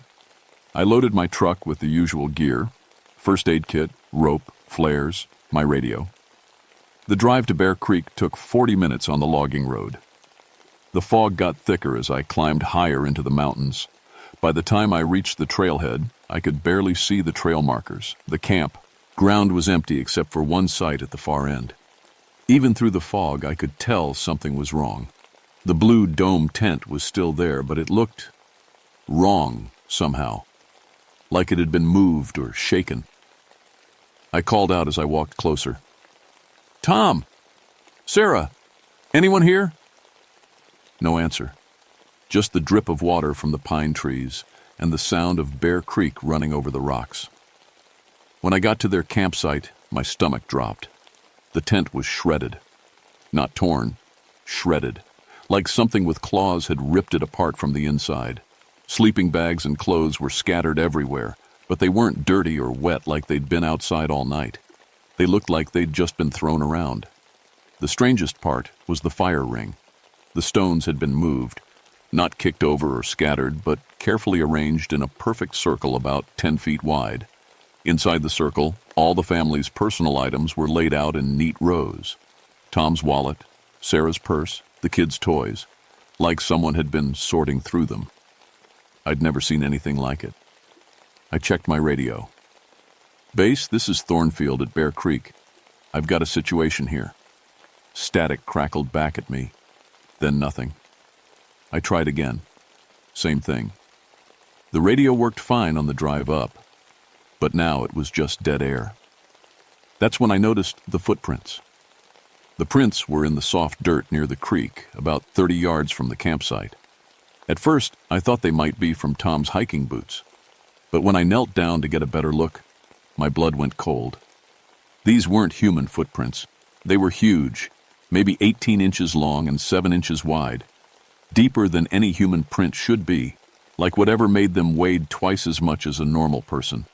The toes were long and spread out, and there were marks that looked like claws. But here's what really bothered me. They were walking upright, not on all four, just like a bear. These things were walking like a person, just much bigger and heavier. I followed the trail of prints away from the creek. They led into the thick forest where the fog was so heavy I could barely see 5 feet ahead. Every few steps, I'd find another print in a patch of soft ground or pressed into a fallen log. The prints seemed to be following an old deer trail that wound deeper into the wilderness. After about a quarter mile, I found something that made me stop cold. Scratched into the bark of a massive Douglas fir were marks about 8 feet off the ground. 4 parallel gouges, each one as long as my finger and deep enough to show the white wood underneath. Whatever made these marks was tall enough to reach that high without jumping, and strong enough to carve through bark like it was butter. I'd been in Vietnam for 2 years before I became a ranger. Saw plenty of things that scared me. But standing in that foggy forest, looking at those claw marks, I felt a fear I hadn't felt since the war. The kind of fear that tells you you're being hunted. That's when I heard the first sound. It came from somewhere ahead of me on the trail, a low rumbling noise, like a growl, but deeper. It lasted maybe 3 seconds, then stopped. I froze and listened, but all I could hear was my own heartbeat and the drip of water from the trees. I pulled out my service pistol. It felt small and useless in my hand. The trail curved around a huge fallen log, and when I came around the bend, I found the first body. It was Tom Harrison, and he was dead. He was lying on his back about 10 feet off the trail, arms spread out like he'd been thrown there. His neck was twisted at an angle that made me sick to look at. But there was no blood, no cuts or bites. It looked like his neck had just been snapped. Tom was a big guy, maybe 200 pounds. Whatever killed him had picked him up and broken his neck like he was a doll. I forced myself to check for a pulse, but his skin was already cold. He'd been dead for hours, maybe since last night. I tried the radio again. Still nothing but static. That's when I noticed Tom's rifle was missing. He'd had a hunting rifle with him. I'd seen it when they checked in 3 days ago, but it was nowhere around his body. Either someone took it or he'd lost it somewhere else. I was starting to back away from the body when I heard voices. "Help us! Please, someone help us!" It was a woman's voice, thin and scared, coming from deeper in the forest. Sarah Harrison. "Sarah!" I called back. "Where are you?" "Here! We're here! Please hurry!" I looked down at Tom's body, then into the fog where the voice was coming from. Every instinct told me not to leave him, not to go deeper into those woods. But Sarah and the kids were still alive, and they needed help. I marked the spot with my ranger hat and followed the voice into the fog. The trail got fainter as I went deeper, until I was just pushing through thick brush and fallen logs. The fog was so heavy now that I could barely see my own feet, but I kept hearing Sarah calling for help, always just ahead of me. "Keep calling," I shouted. "I'm coming to you. Hurry," her voice came back.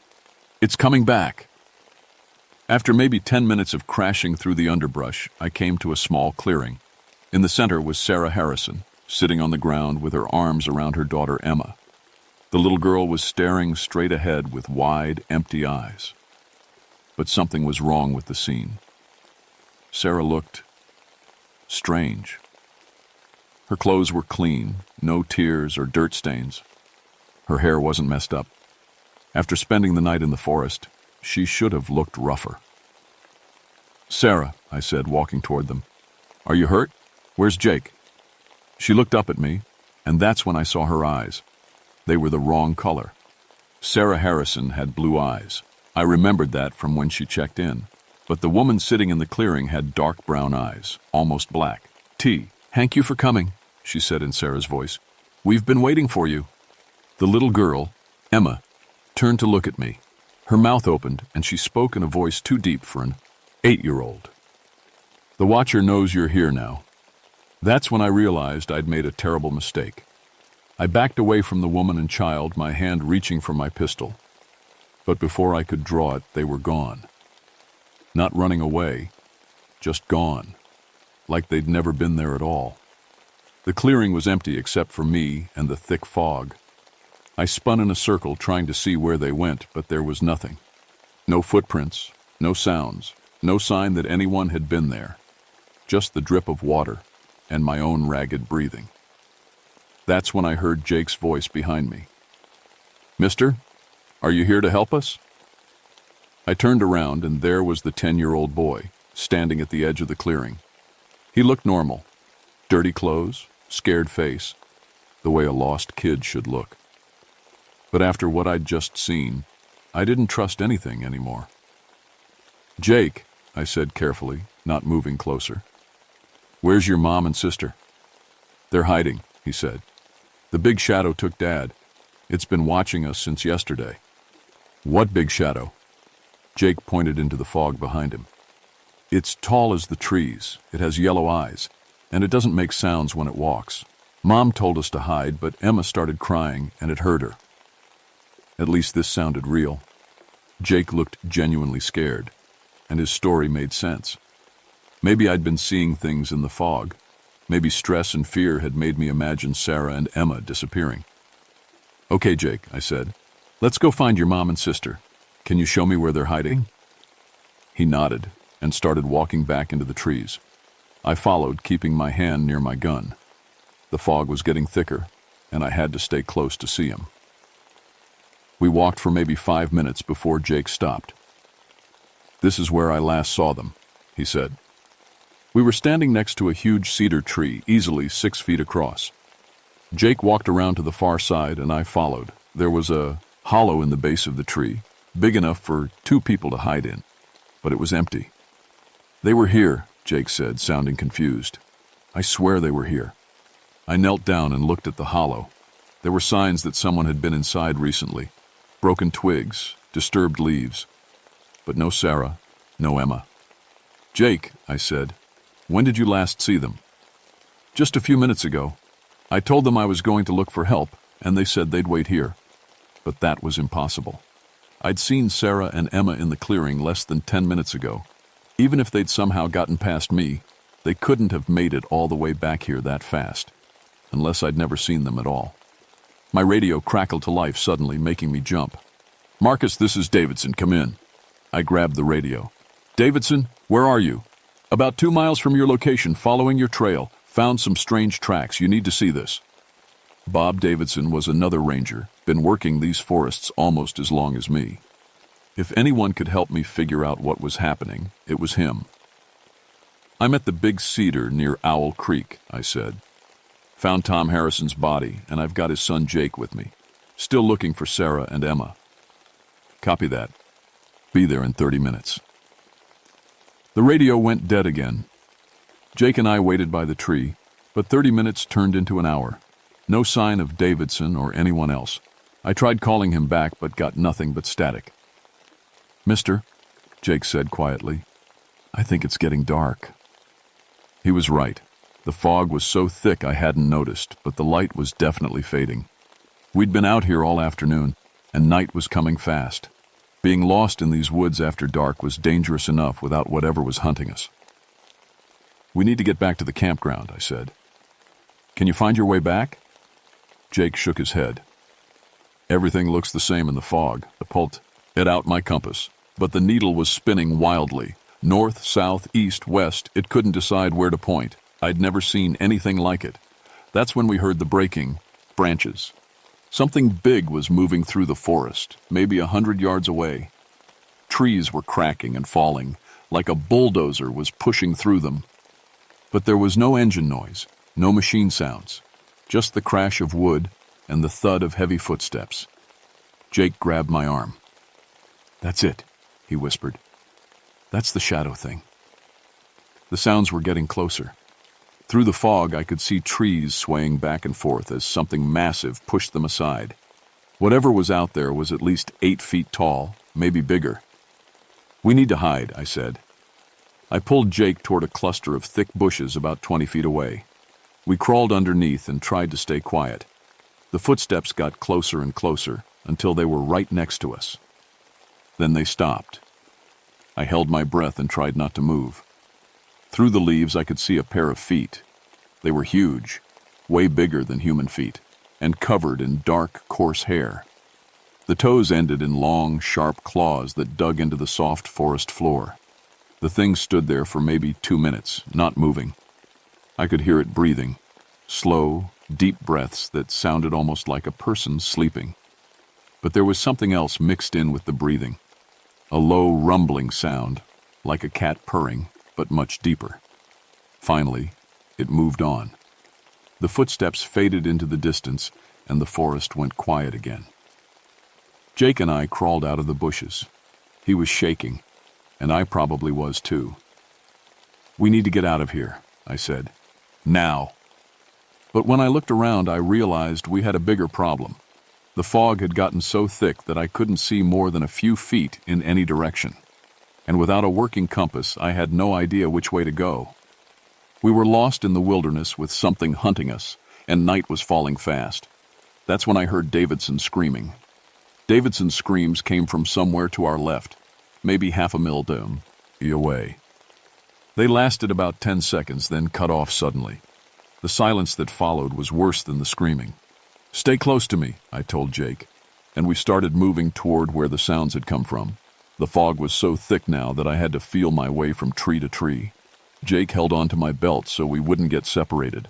Every few steps, I'd stop and listen, but all I could hear was our own breathing and the creak of tree branches in the wind. After about 20 minutes, we found Davidson. He was hanging upside down from a pine tree about 12 feet off the ground. His neck was broken, just like Tom Harrison's. But this time, there were claw marks across his chest, 4 deep cuts that went right through his ranger uniform. Jake made a choking sound and turned away. I stared up at Davidson's body, trying to understand what I was seeing. Bob Davidson was 6'2" and weighed over 200 pounds. Whatever killed him had picked him up and hung him from that tree like he was a scarecrow. That's when I noticed the other bodies. They were arranged in a circle around the base of the tree. Sarah Harrison and her daughter Emma. Both had their necks broken. Both were positioned sitting up with their backs against smaller trees, like they were watching Davidson's body hang above them. But these weren't the same Sarah and Emma I'd seen earlier in the clearing. These were real. Dirty clothes, scared expressions frozen on their faces. They'd been dead for hours. "Jake," I said quietly, "don't look up." But he'd already seen them. His mom and sister, arranged like dolls around the tree. He made a sound I'd never heard a kid make before, like something breaking inside him. I knelt down next to him. "Jake, I need you to listen to me. We're going to get out of here, but I need you to be brave. Can you do that?" He nodded, but his eyes were empty now. Shock was setting in. That's when I realized something that made my blood freeze. If Sarah and Emma had been dead for hours, then who was I talking to in the clearing? What had I been chasing through? The fog? A branch snapped behind us. I turned around and saw it for the first time. The thing was at least 9 feet tall, covered in dark brown hair that looked almost black in the dim light. Its arms hung down to its knees, ending in hands with claws as long as my fingers. The head was huge, with a sloped forehead and a mouth full of teeth that looked designed for tearing meat. But it was the eyes that really scared me. They glowed amber in the darkness, and they looked smart. This wasn't some dumb animal. It was thinking, planning, watching us. It had been playing with us all day. Jake whimpered and pressed against me. The creature tilted its head like it was listening to the sound. Then it smiled, showing those terrible teeth. I pulled out my pistol and fired 3 shots center mass. The bullets hit it in the chest, and I saw blood spray. But the thing barely flinched. It looked down at the wounds, then back at me, still smiling. That's when I remembered the flare gun in my pack. The creature started walking toward us, moving slow like it had all the time in the world. Its footsteps made the ground shake. I fumbled for the flare gun, loaded a flare, and fired it right at the thing's face. The flare exploded in a burst of red light, and for the first time, the creature reacted. It roared, a sound like a freight train mixed with a lion's growl, and stumbled backward, clawing at its eyes. "Run!" I grabbed Jake and we took off into the fog. Behind us, the creature was thrashing around, knocking down trees and roaring in pain or anger, but I knew the flare wouldn't stop it for long. We ran blind through the forest, crashing into branches and stumbling over logs. I had no idea where we were going, but anywhere was better than near that thing. After maybe 10 minutes, Jake collapsed. He was just a little kid, and he'd been through too much. I picked him up and kept going, carrying him on my back. That's when I saw the light ahead.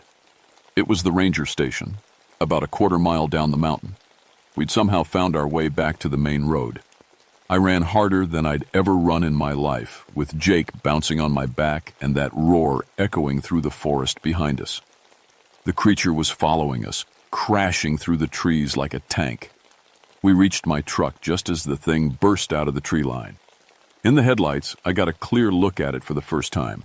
It was even bigger than I'd thought, probably 10 feet tall and covered in scars from old fights. Its left eye was burned from the flare, but the right eye was still glowing amber, still watching us. I threw Jake into the passenger seat and started the engine. The creature ran toward us, moving faster than anything that size should be able to move. I floored the gas pedal and we shot down the mountain road, tires screaming on the gravel. In the rearview mirror, I could see the creature standing in the middle of the road, watching us disappear into the distance. We didn't stop driving until we reached the main highway. The official report blamed the deaths on a bear attack. That's what the sheriff decided, and that's what got written down in the files. 3 people killed by a grizzly bear in the Olympic National Forest. I tried to tell them the truth, showed them the photographs I'd taken of the footprints, the claw marks on the trees, the way the bodies were arranged. But nobody wanted to hear it. Bears can be smart, the sheriff said. They can stand on their hind legs, make them look taller, and when they're really hungry, they'll do strange things. The photographs came out blurry. The footprint casts I made looked like they could have been from a bear paw, if you squinted at them right. And the claw marks? Well, bears have claws too. Jake never spoke again. No. Teat one word. The doctor said it was trauma from seeing his family killed. They put him in a special hospital in Seattle, and last I heard he was still there. I requested a transfer the next month. Couldn't stand being in those woods anymore, knowing what was out there. They moved me to Mount Rainier National Park, where the forests are smaller and there are more people around. But I made sure to warn the other rangers before I left. Stay out of the deep forest around Bear Creek, I told them, especially when the fog is thick. There's something up there that doesn't want visitors. Most of them thought I was just spooked by the bear attack, but a few of the older rangers nodded like they knew what I was talking about. We call them the Watcher Zones, one of them said. Places where people go missing or come back changed. Been that way for as long as anyone can remember. The Native Americans used to say there were guardians in those mountains, said another. Things that protected the old burial grounds from outsiders. I never went back to Bear Creek. But sometimes when I'm working late at the ranger station, I get reports that make me think about that night in 1987. Hikers who disappear for 3 days and come back with no memory of where they've been. Campers who pack up and leave in the middle of the night claiming something was watching them. Hunters who find their deer arranged in perfect circles, like someone was sorting through them. And always, there are the footprints. 18 inches long, 7 inches wide, with claw marks at the tips. The thing is still up there, still watching, still waiting for people who go too deep into its territory. I'm 63 now, getting close to retirement. Sometimes I think about writing down the real story of what happened at Bear Creek. But who would believe it? And maybe it's better if people don't know. Maybe some secrets are meant to stay in the deep woods where they belong. But I'll tell you this. If you ever find yourself camping in the Olympic National Forest and the fog starts rolling in thick, pack up your gear and head back to town. Don't wait for morning. Don't think you can tough it out. Because there are things in those mountains that have been there longer than any of us. Things that don't like visitors. Things that watch and wait and remember everyone who enters their domain. I learned that lesson the hard way, and it cost 3 good people their lives. Don't make the same mistake I did. The Watchers are still out there,